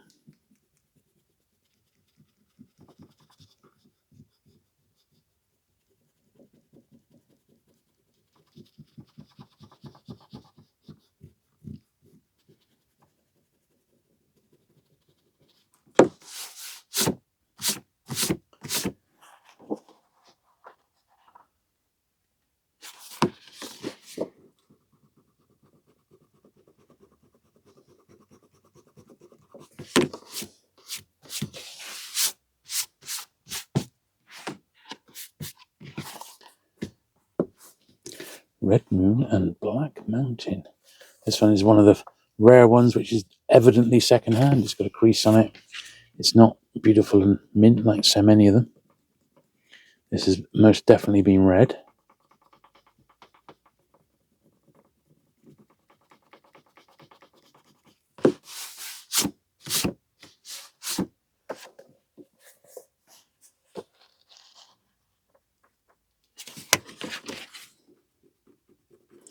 £6p.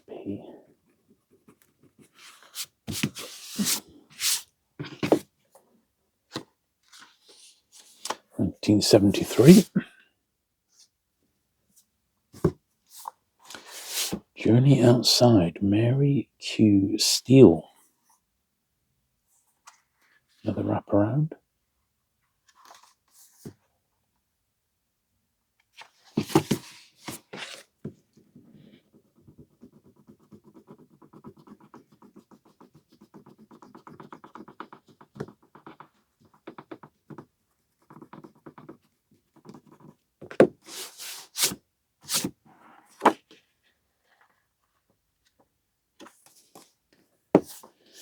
Book of Puzzles.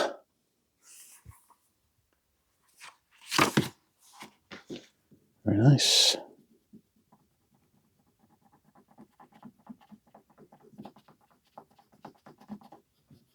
These are generally scarce. There are crossword books as well. I don't think I've seen any in this lot, but I have got at least one Puffin quiz book. Yeah, it's not too bad. It's not mint. It'll only be a cheapie. The Puffin Soccer Quiz Book. There we are. I've never seen that one before. God, how 70s is it? Should we guess? Should we guess the year? So Alan picked it up in Cheltenham in 1979. I think we haven't looked at it yet. I've never even seen this book before. So let's see if we can guess the year, looking at the hairstyles. Mid-70s, isn't it? Look at the sideburns. Look at them. Look at the pork chops going on. I think we have to say 1973. Okay, that's my guess.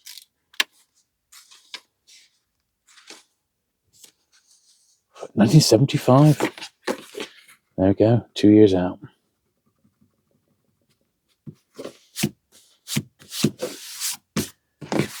All right, someone might be interested in that with the other Puffin Book of Soccer. Another mega thin one here.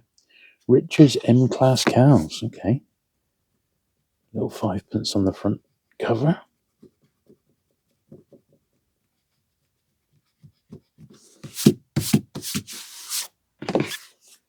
What a thin little tome.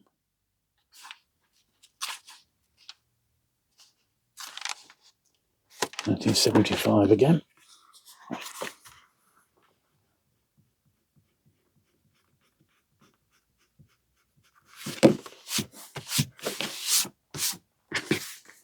There we are. Lovely. Mick and the Motorbike.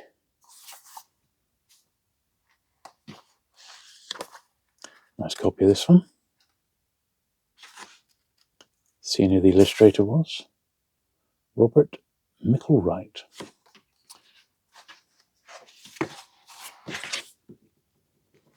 Very nice.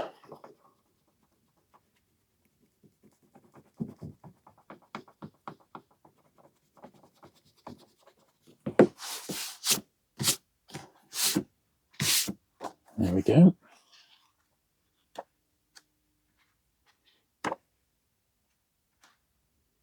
Yeah, that's a nice copy of that one. Ramona the Pest, Beverly Cleary.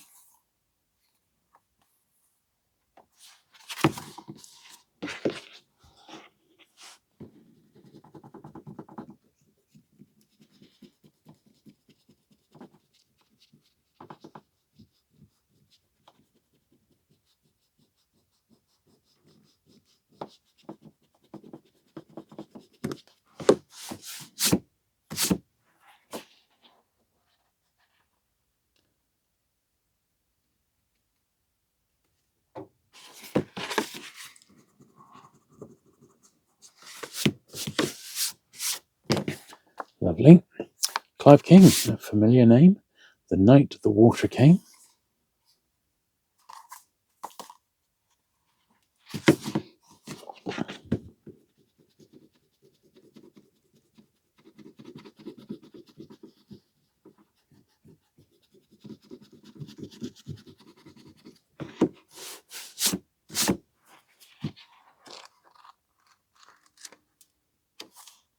Very nice.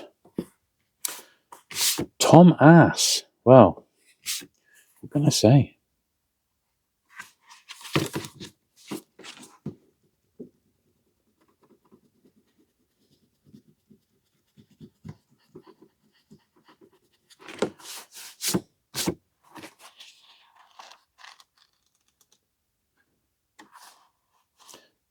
Very nice copy indeed.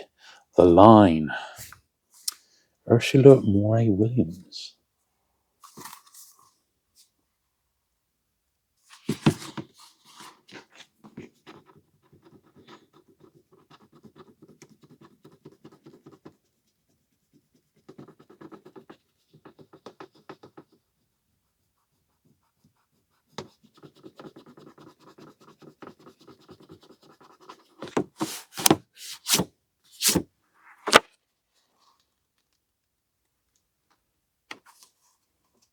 Very nice indeed. This is cool. Professor Brainstorm's Dictionary. Look how thin this one is. I'll definitely be keeping this. 64 pages. Wow.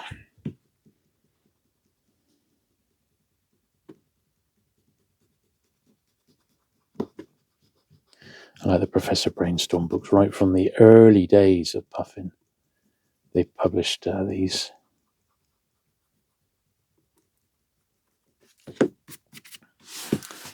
And these later books in the same series are definitely of interest to me.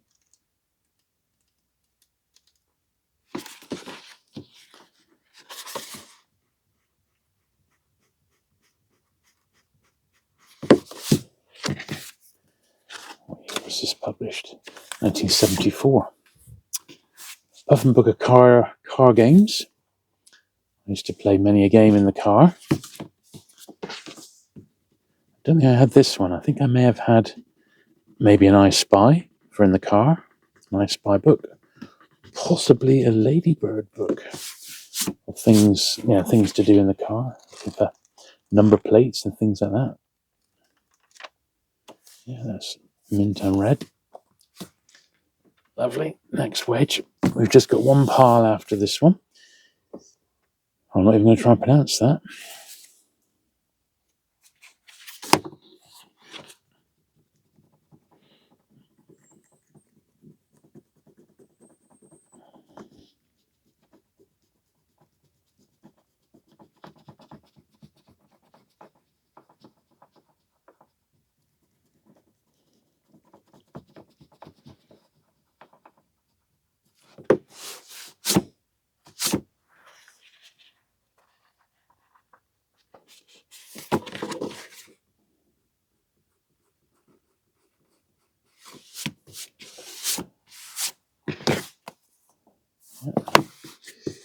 Pilgrims of the Wild. It's a photograph cover.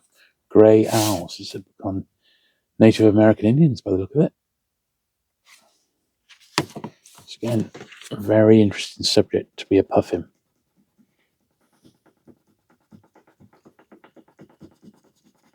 But that sums the list right up there, doesn't it?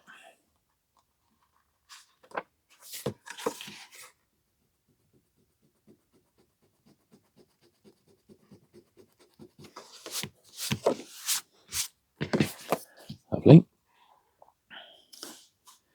Nina Baldwin, Squib. What I'm going to do after this little wedge, just have a bit of a change of pace. We'll take a break from cleaning. I've still got a pile of A format and a big pile of B format to do. But I'll just show you the books I've already got in my collection from this sort of period in history. There may be some doubles that we've already seen. But these are sort of the authors and the titles that I'll be sort of keeping myself. So we'll have a look at those in a minute. The Nipper.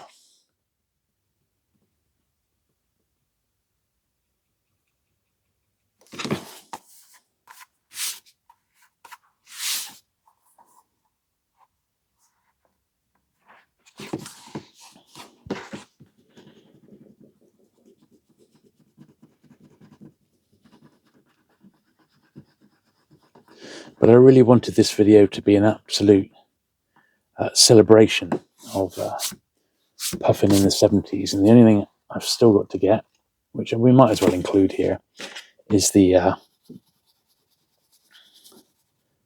3 hardback children's annuals, which I'll just to complete the picture, as it were, which I'll get before the video is out, so that we can include them here. Now, the only other thing I haven't got, I've got sporadic issues of the 70s Puffin Post, and I've got odd Puffin catalogues as well, but they've sort of been covered under various other videos. Puffin Post I'm still actively collecting, and I haven't got the set or anything yet, so when I get a bit closer I'll probably share those in a video.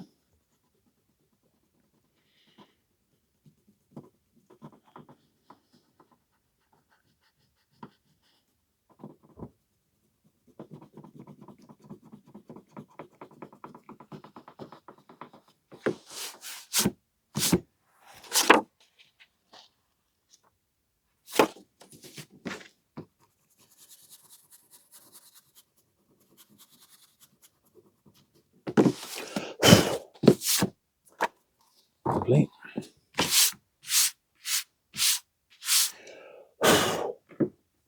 A few here. Joan Aitken. Should you remember her? Another lovely one. Pat Marriott did the cover art on that.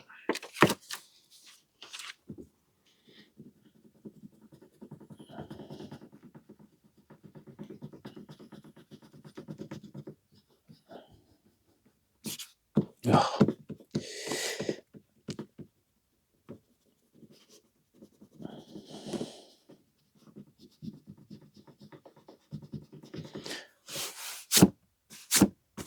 Difficult to rub them when they're right in the corner here,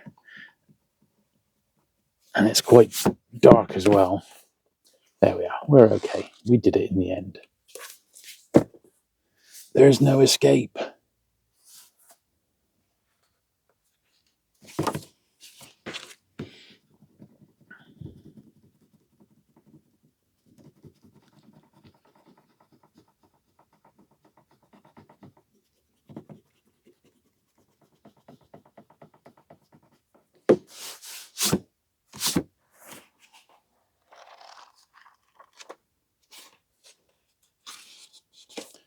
Okay, and then what I think must be quite a modern one, a Forgotten Realms. Possibly an early one. This is Forgotten Realms Fantasy Adventures #1.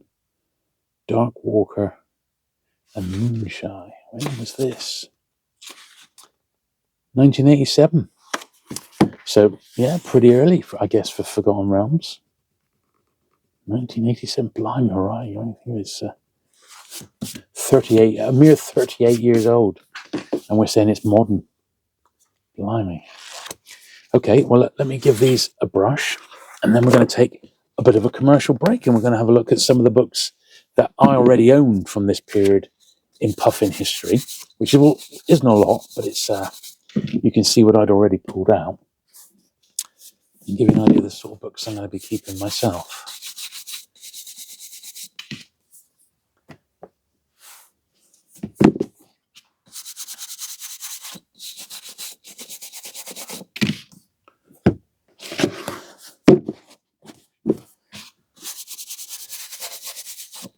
There we are.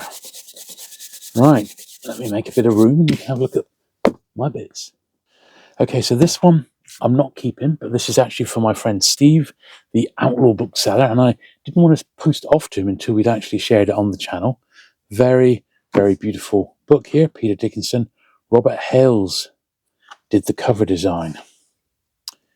Yeah, beautiful, nice, tight copy. So that one's for my friend Steve. Now these ones here, let's see if we can get them in. I don't think they're in any. They are actually in author order. So if I turn these up the other way around, we'll go through. B formats first. Secret Shoemakers. This little Puffin.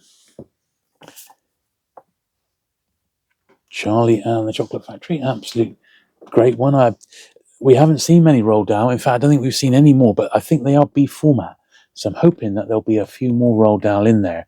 Particularly Danny Champion of the World was one I really liked. Another copy of You Can Do the Cube. Yeah, also a first print, so that's pretty good. So Michael Bond says A Thursday Rise Again. Wombles. We've seen one already, haven't we? Should go on it. So some of these I may not end up keeping. I'm going to review what I decide to keep because I just can't keep it all. And I'll put these, what I decide I'm not going to keep, I'm going to put into the main video here. There's Norman Hunter, yeah. Clive King. So Dr. Dolittle series, I am picking those up. Hugh Lofton, Borrowers as well. And these are Arthur Ransom's, all part of the long-running series. That one's a bit low grade, Secret Water, but I'm going to keep it until a better one comes my way. And the Big Six. Slide them over there. Got Cold Flame. Dodie Smith. Dolphin Crossing. And Little Town on the Prairie. Don't know why I got some of these, to be honest. We've got a few box sets here, just a couple. The Puffin box of games and puzzles, so we've seen some of these, but these are like really, really nice, immaculate copies inside in that little box set, which is very, very nice indeed. And another one, which is mid-70s, a Puffin box of magic. Look at that. That's really cool. I got that last year. It was only a £5. I thought it was not bad at all. Obviously, they're all reprints, but just a nice, very evocative 70s box set, that one. So very cool indeed. So that's the books I've already pulled to one side, which I shall review to see which ones I am going to actually keep hold of myself. There's another couple of bits I'd like to show you now while we're at it. So I've come in close for these two. So this is the first one. It's Card Games for Children, a Puffin book. Look at this, £1.50. Looks like it's self-contained, you know. Obviously, that's a deck of cards with some instructions, but yeah, very, very unusual. And this one here, from 1972, look, a Puffin Reader's Diary. These are extremely rare. They are. Now, the first one I know of is 1967, and I assume that they did one every single year, and they may have even gone past 1972. This one, as you can see, has got lots of golden luster. It's not worn at all. It's even got its little pencil. Look at this. Puffin. That goes in the spine, like that. Very, very nice indeed. And then inside, well, in a way, it's got your typical, what you would find in a diary of this sort of age. And then some Puffin bits and pieces. Your place to put your name in and your school and things like this. Resolutions. Sort of Puffin themed, you know. Little introduction there from Kaye Webb, the editor. How a Puffin book is made. What to put in autograph books. Okay. Puffin Post. It's nice, isn't it? Nice little book, this. Test your knowledge. And then, yeah, so it looks like the first 50 or so pages are exclusive Puffin-related stuff. And after that, it's more your standard diary with tube map at the end, of course. So how very, very cool is that? Extremely, extremely rare. And not many of them have survived and are, you know, the one I really, really want. And I would pay probably a couple of £100 for is the 1967 Puffin Reader's Diary. So if you've got one of those out there, 1967, that is the one I'm after. Okay, so we'll power through to the end now, and then I'll sort these out and be back with some books that I'm looking to move on. And we'll start with Wilkins Tooth, rather. Who is Wilkins Tooth? I don't know.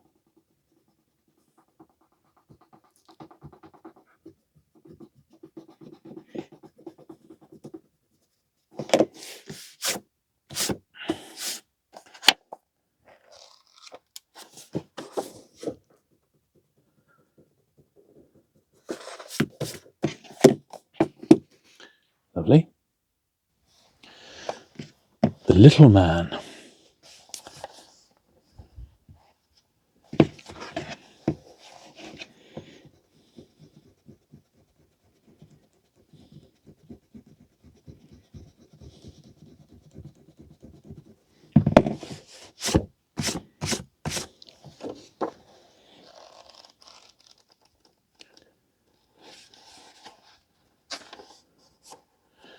Oh dear, a few little marks in that one.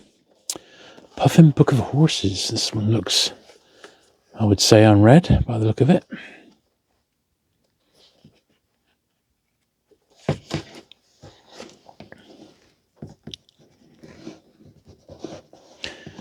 Trying to keep everything in picture.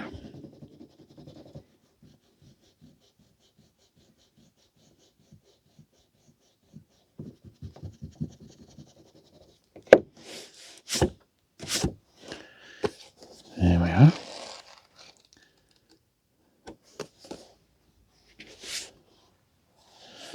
Ginger Pie. This is actually number 387 in the main series, so this may have got slightly out of position within Alan's collection. So I'll put this one to one side because this may be one I'm missing. I think the number in Peter's out at number like 407 or something like that. So that's where I'm collecting up to before the ISBNs come in.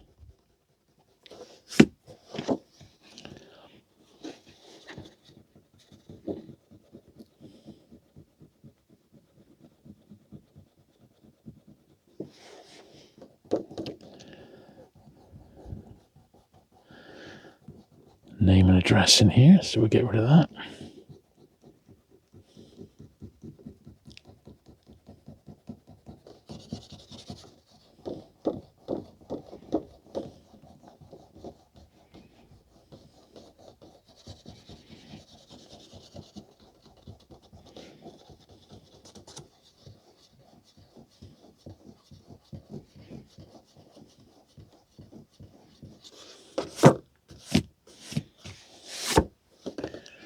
Getting there.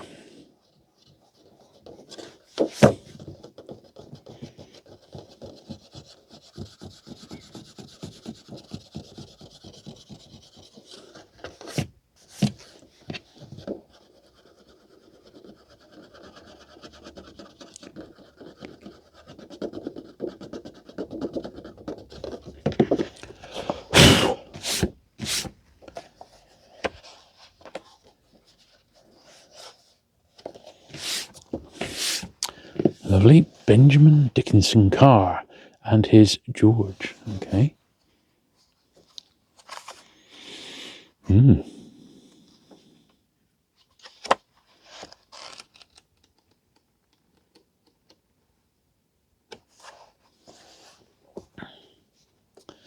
yeah, that was a numbered one, wasn't it? So pop that separate. Hayseed and Company. I think that might be in pen on the front. Yeah.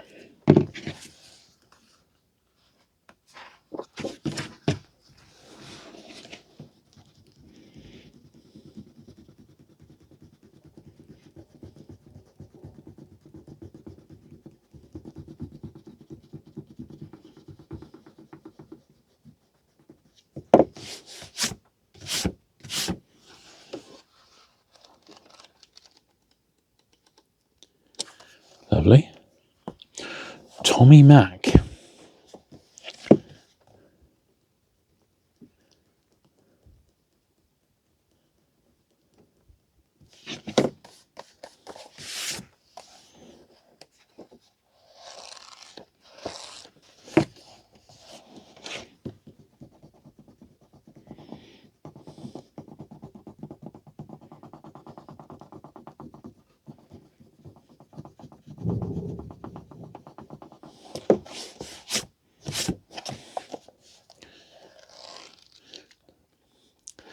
A little bit of edging on, like splashing or almost like rusting on the edge, but not quite sure what's gone on there. The Pushcart War, Jean Merrill.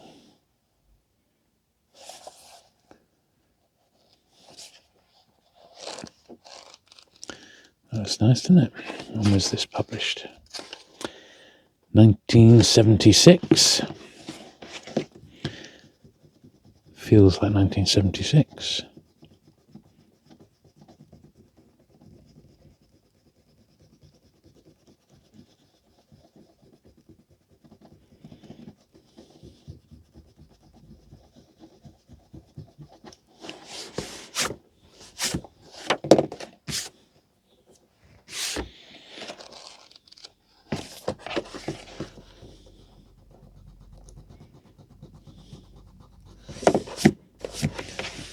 There we are, that's lovely. What about me? Gertie Evenhuis. Well, I don't know. Gertie. What about you?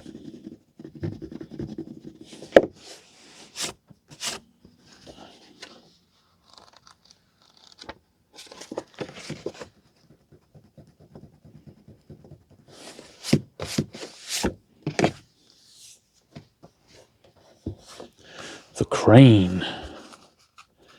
Another thin little tome.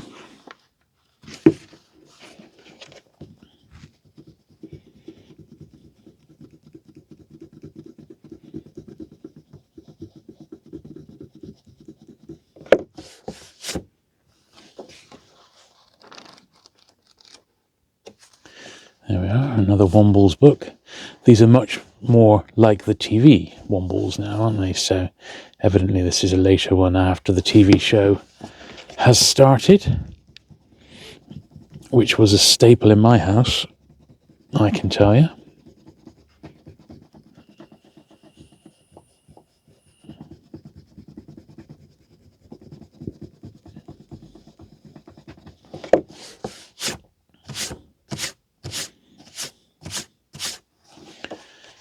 Definitely one I should be keeping.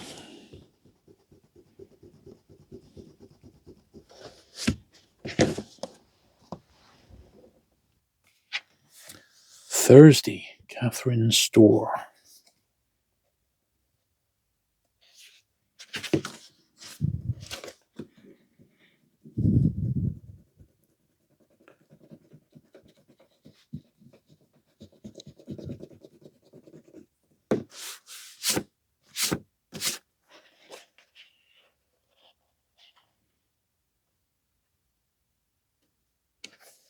Lovely. Anger, another very, very thin little book.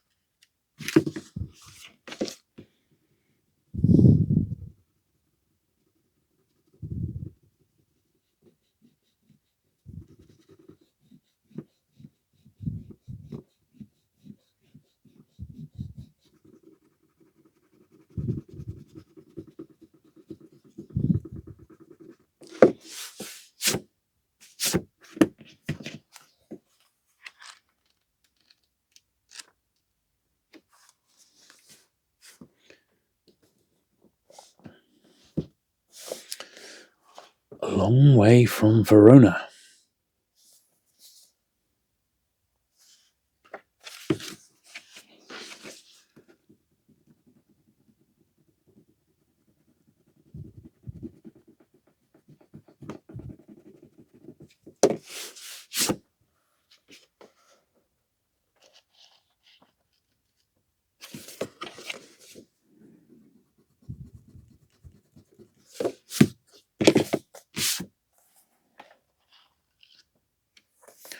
Lovely. Another Tove Jansson here.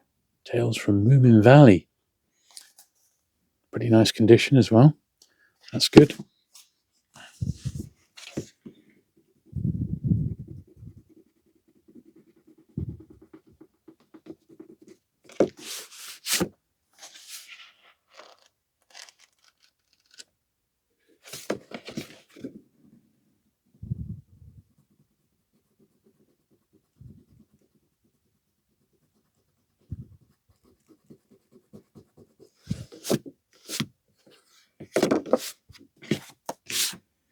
Very nice.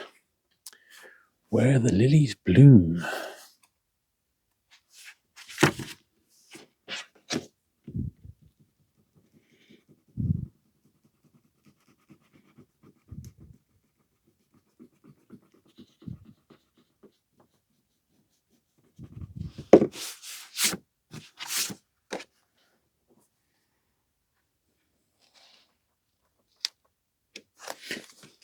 Very nice. Another football one. Goalkeepers are different.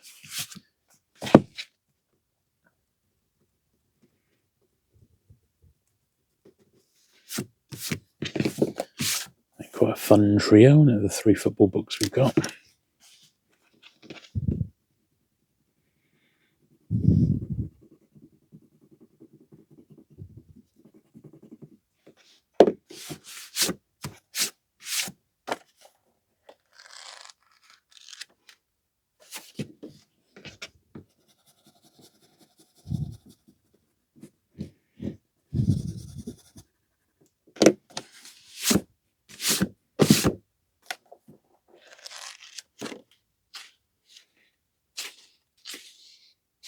'74, that one was published. Sophia Scrobby Preserved, Martha Bacon. Is that a Shirley Hughes cover? No, Anthony Maitland did the cover there.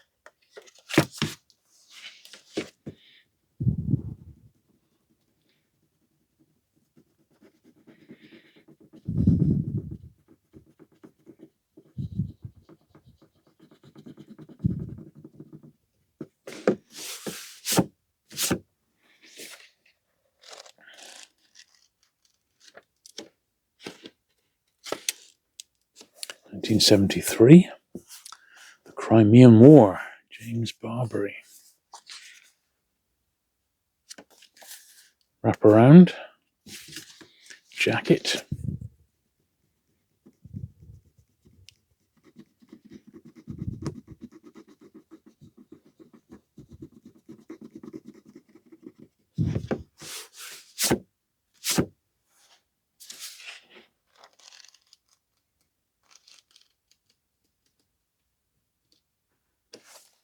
Nice. The Loss of the Night Wind, Sylvia Sherry. Charlton seems to be the cover artist.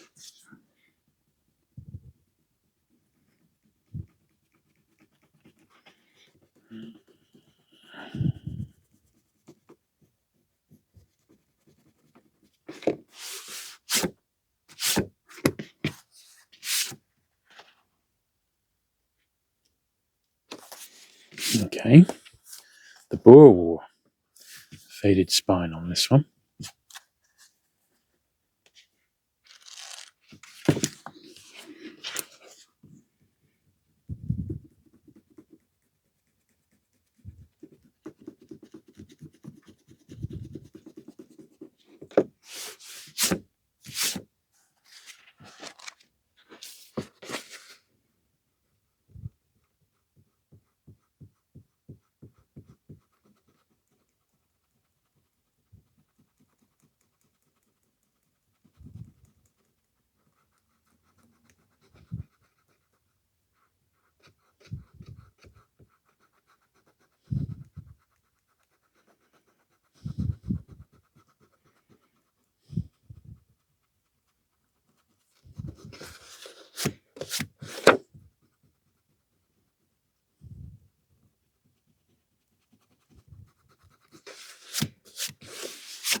There we are. Garrett's Crossing, Janet O'Daniel.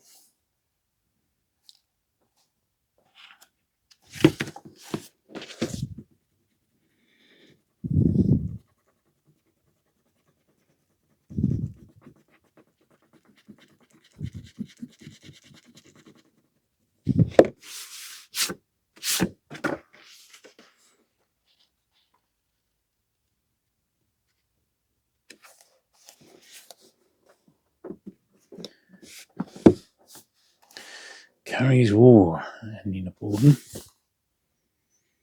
BBC adaptation, Juliet Wally as Carrie.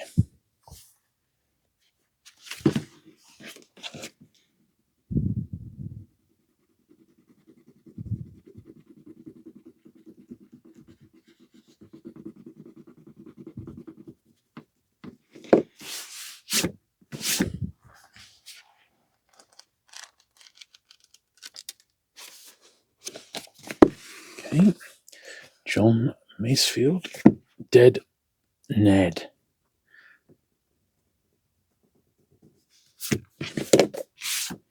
It's nice, isn't it?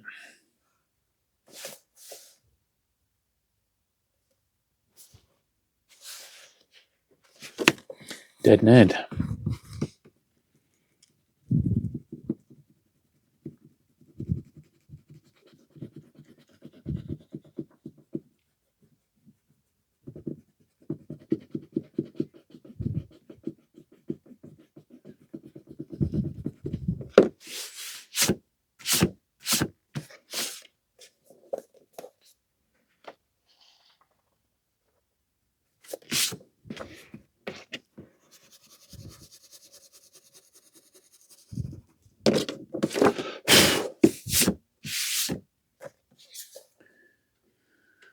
Okay.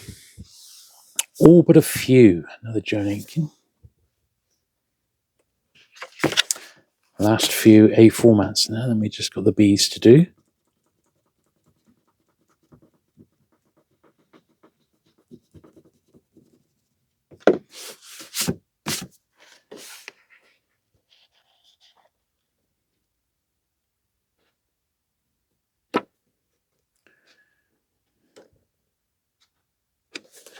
Really nice, that one. The Old Powder Line.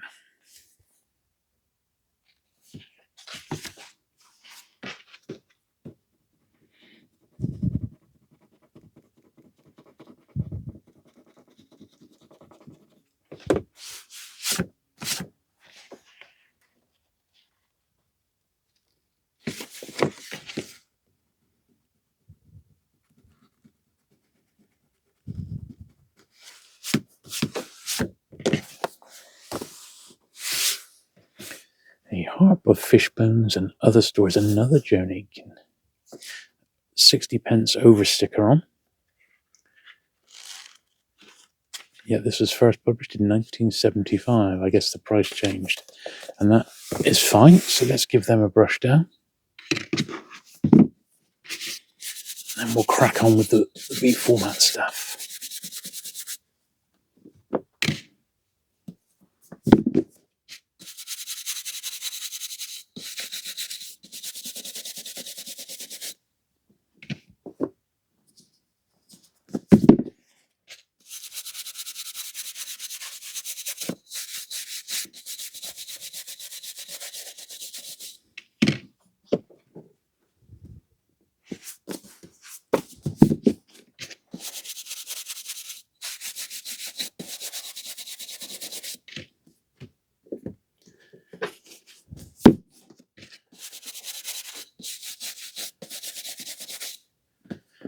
Lovely. Right, so moving on to the slightly larger B format books. Something to collect. I wonder if they list books in here. I shall see. This is what I'm going to keep. I like books on collecting, as you might imagine.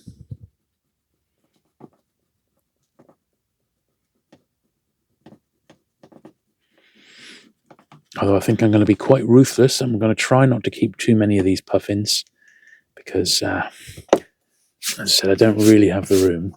But I'm sure there's going to be plenty for people who are feeling a little nostalgic over some of these.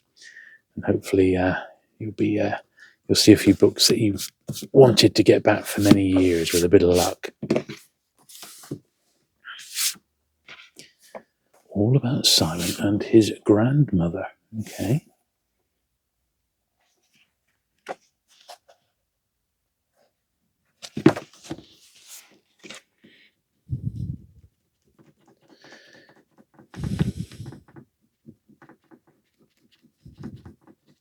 So the way I'll be pricing these, if they're absolutely tip-top shape, no marks or anything like that, no names, no fading, no overly faded spines, then I'll be pricing them at around £2.50 a book. If there's, a small defect, but generally still really, really nice, a couple of pounds, and they'll go down from there, £1.50 and finally 50p's. So I will do the sales part of this video at the end when I've sorted out what's what.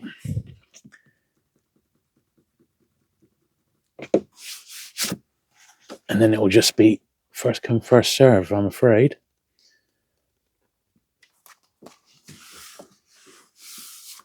Sponge X and Y.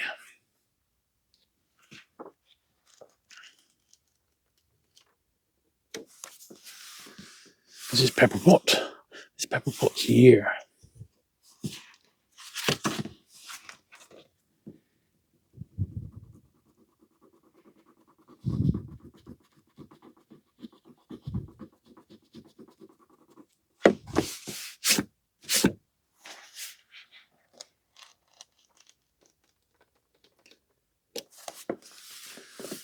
Look at this, look how thin this is. Gone is gone. Very, very thin indeed. 60 pages, more than I thought.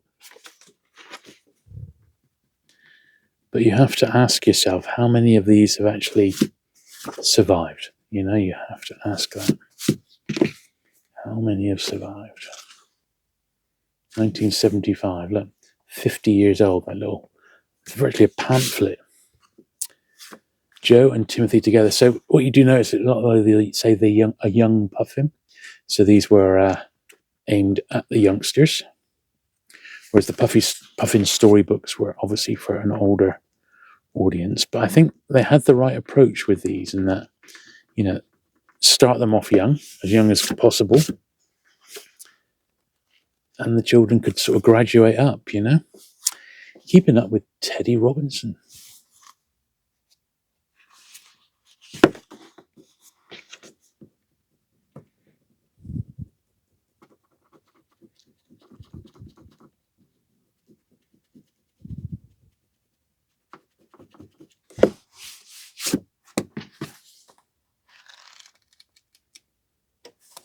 Lovely. This is one I'll be keeping. Olga carries on.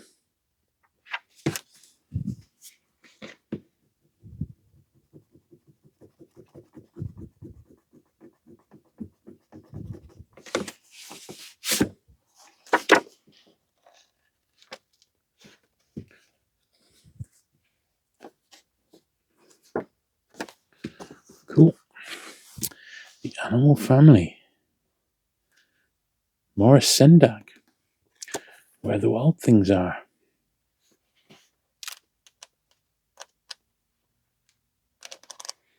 Interesting book.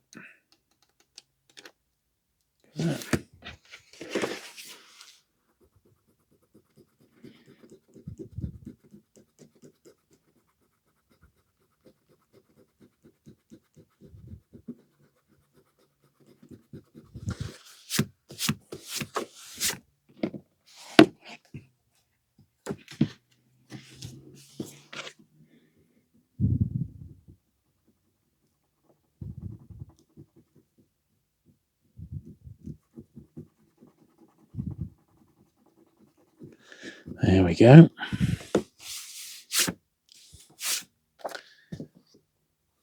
The Puffin Book of Magic Verse.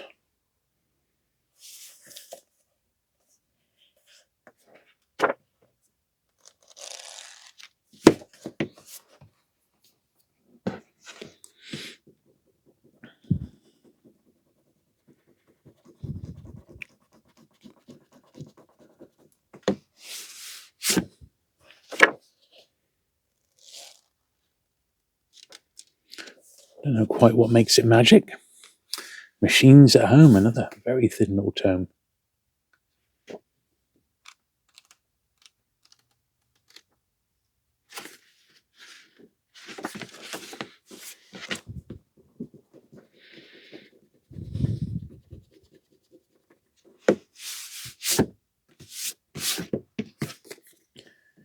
It's extra large, that one. It's larger than B format even. Dorothy Everett's Tales of Joe and Timothy.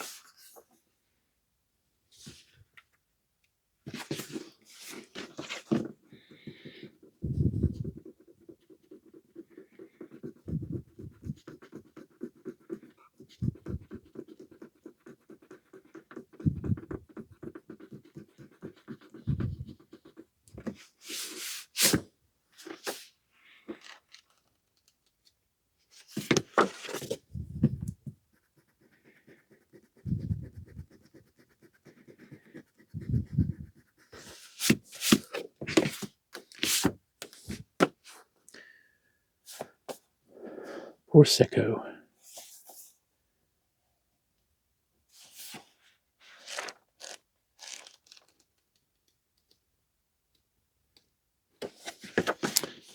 Nice high-grade copy of that one.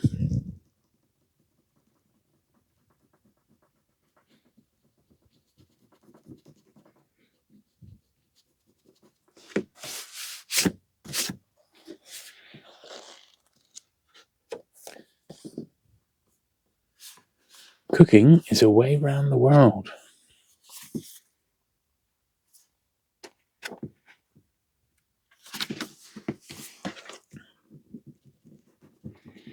It's another one with a slight need for polish.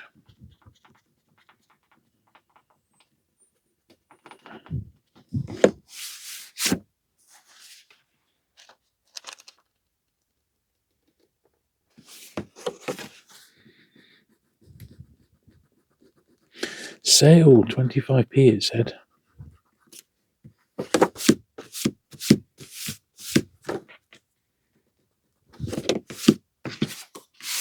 Yeah, give that one a polish. Paper World. Ah, this is origami, I think. Or making stuff out of paper. It's stroke cardboard.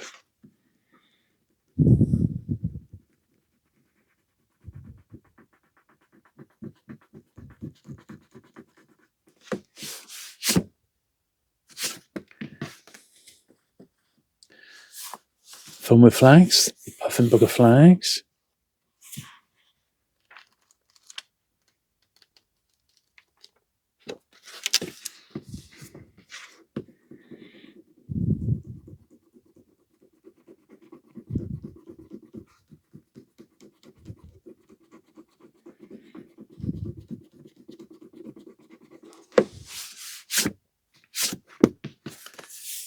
Nice.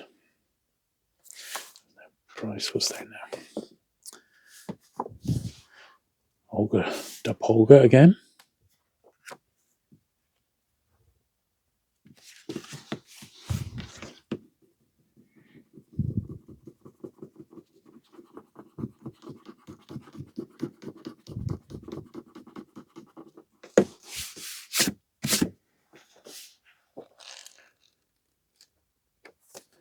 Lovely.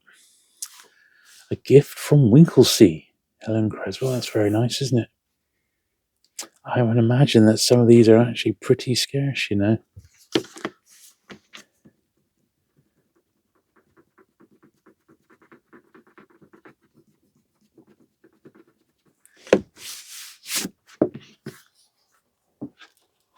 Well, that one's got some writing in, so that's no good.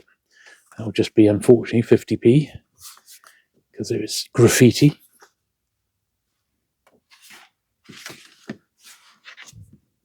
So it will take me a bit of time to price these up, but I won't do that on video. I shall obviously cut, and I'll come back and once they're all sorted into price, I shall probably be filming that in the morning to tack on to the end of the video.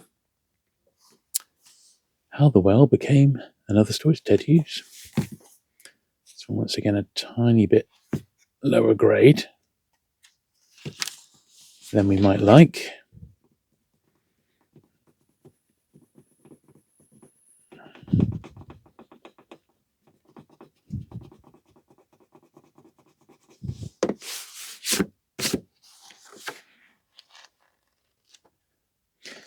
Yeah. Prize book. Yeah, that's why he's low grade. Right, last little stretch for the actual books that we need to clean up.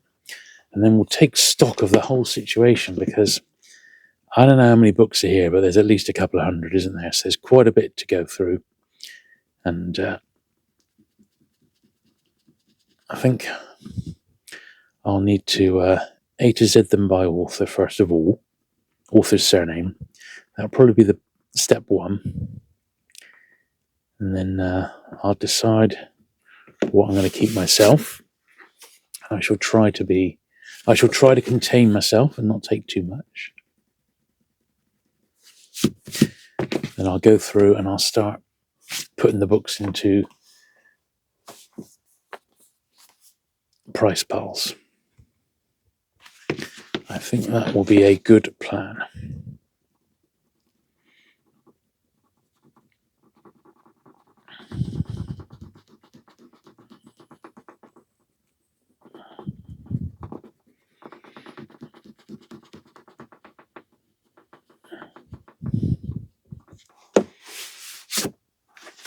Remember Gordon,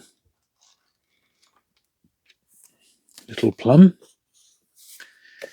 another one in the Fighting Fantasy range. These are the bigger ones. Sorcery. This is Sorcery number 3. I think these are a little bit more advanced. It's like Fighting Fantasy Part 2. Yeah, sort of the next generation, as it were. 1984, that one. That's still B format. Albert's Christmas.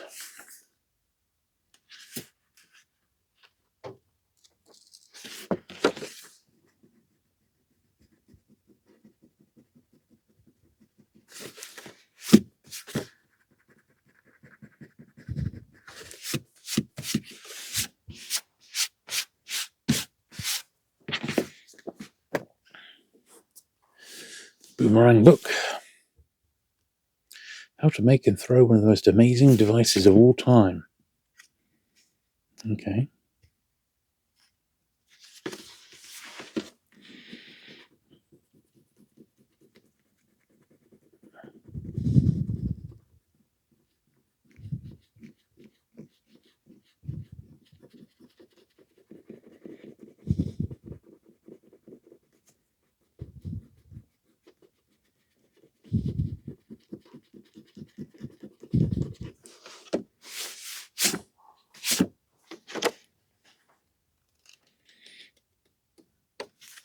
Now, I do have some books, some Puffins, which are in my normal Penguin book stock.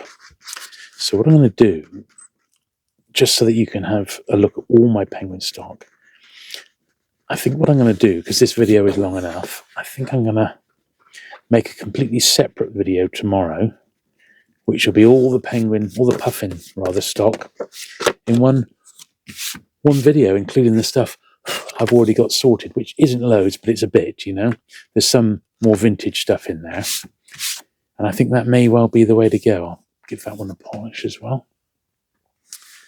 Because this video is just, it's going to be a couple of hours time it's all done. And that is more than long enough. So I'm just going to finish these off, this little run. And then the next part of this video will be the actual books for sale, all sorted and by price.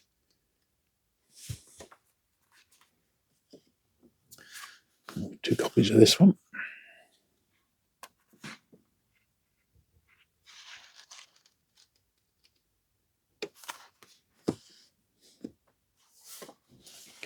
All about the Bulbury children.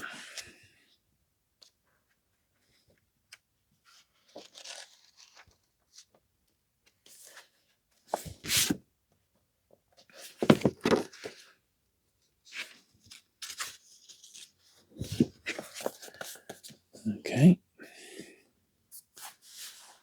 Belle the Giant and Other Stories. Helen Clare.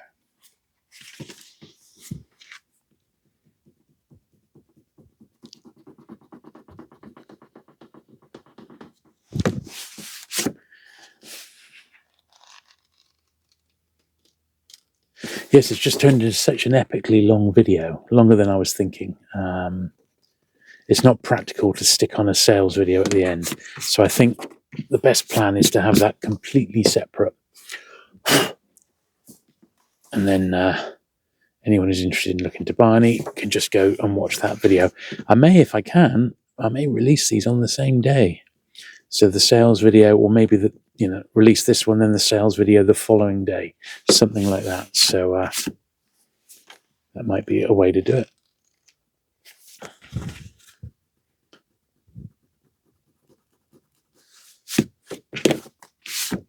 We shall see.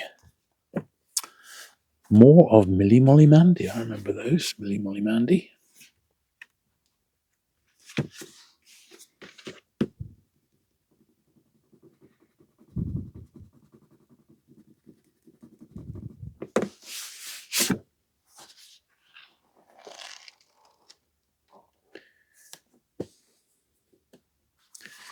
Mrs. Pepperpot in the Magic Wood.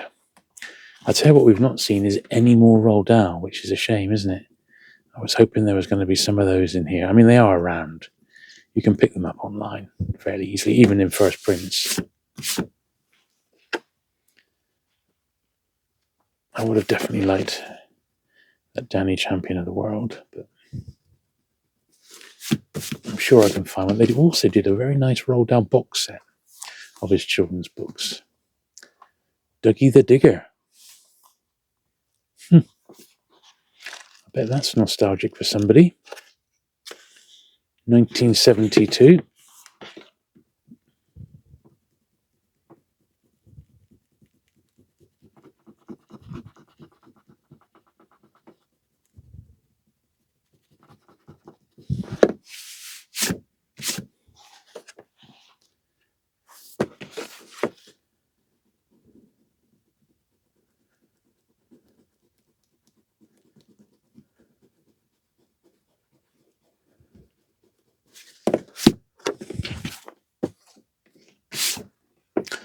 Bad Boys. Oh.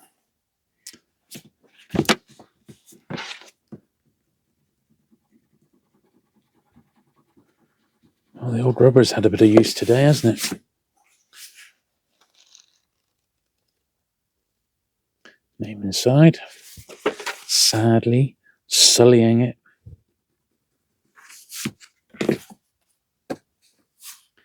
Jacko and Other Stories.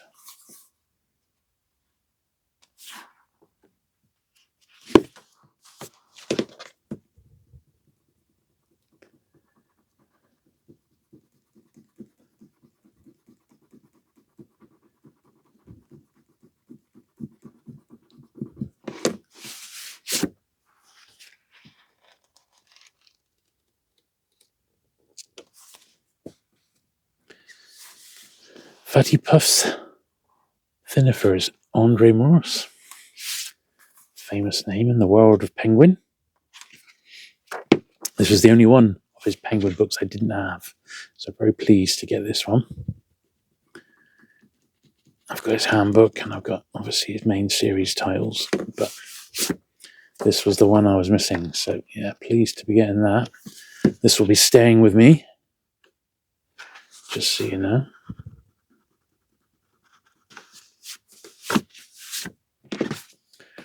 Okay, look, Wombles, and they've moved up to B format with a TV picture cover. So it's got an 8pence on the front cover, which is a shame.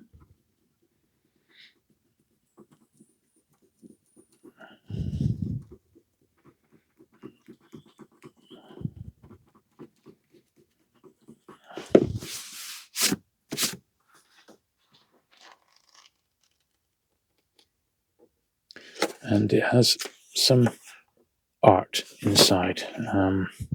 Not the worst art I've ever seen. In fact, I might even just keep it. If it was scribbling, I'd get it out. But since it's not the worst art ever, we'll leave it there. Another Mrs. Pepperpot. And this one is beaten up.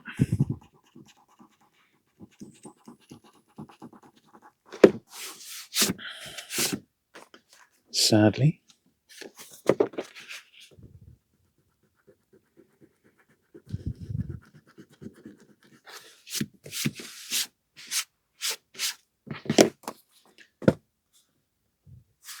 Satchin Patchin, Helen Morgan. Shirley Hughes, illustrated. The cover, at least.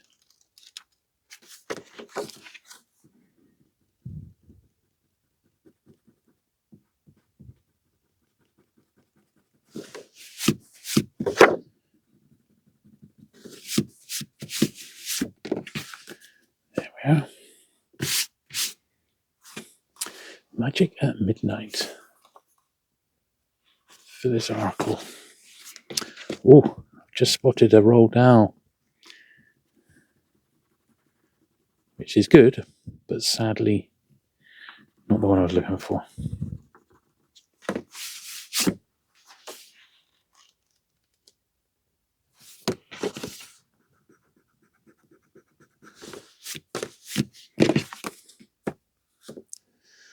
The Magic Finger. Look at that.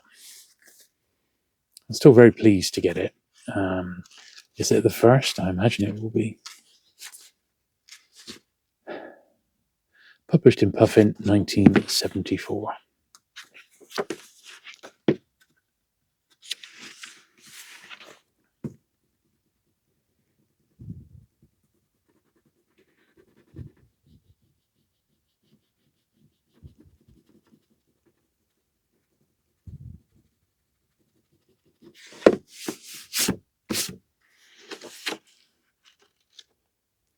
Yeah, pleased with that one. The Paper Aeroplane book. This is probably a companion to the Boomerang book, I would imagine.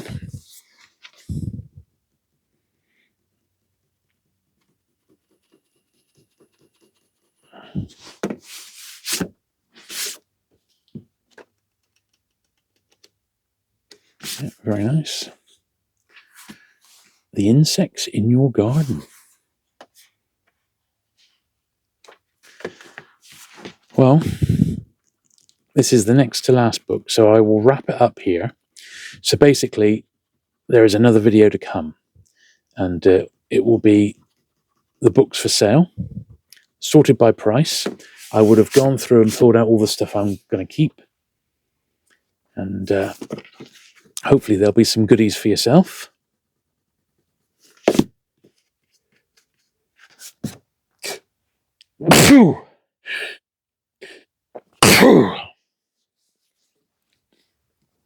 I'm sure there will be. Stories for 5 years old.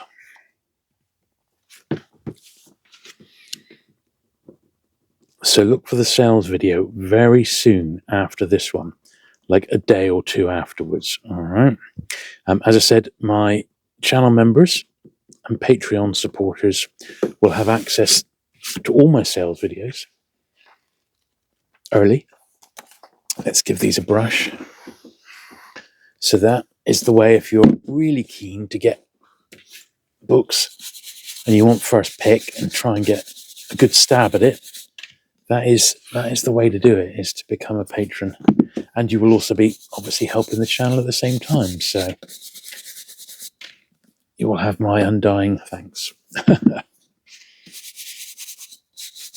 Anyway, hope this wasn't too long. Hope you enjoyed seeing this smorgasbord of 1970s Puffin. Absolutely amazing, really.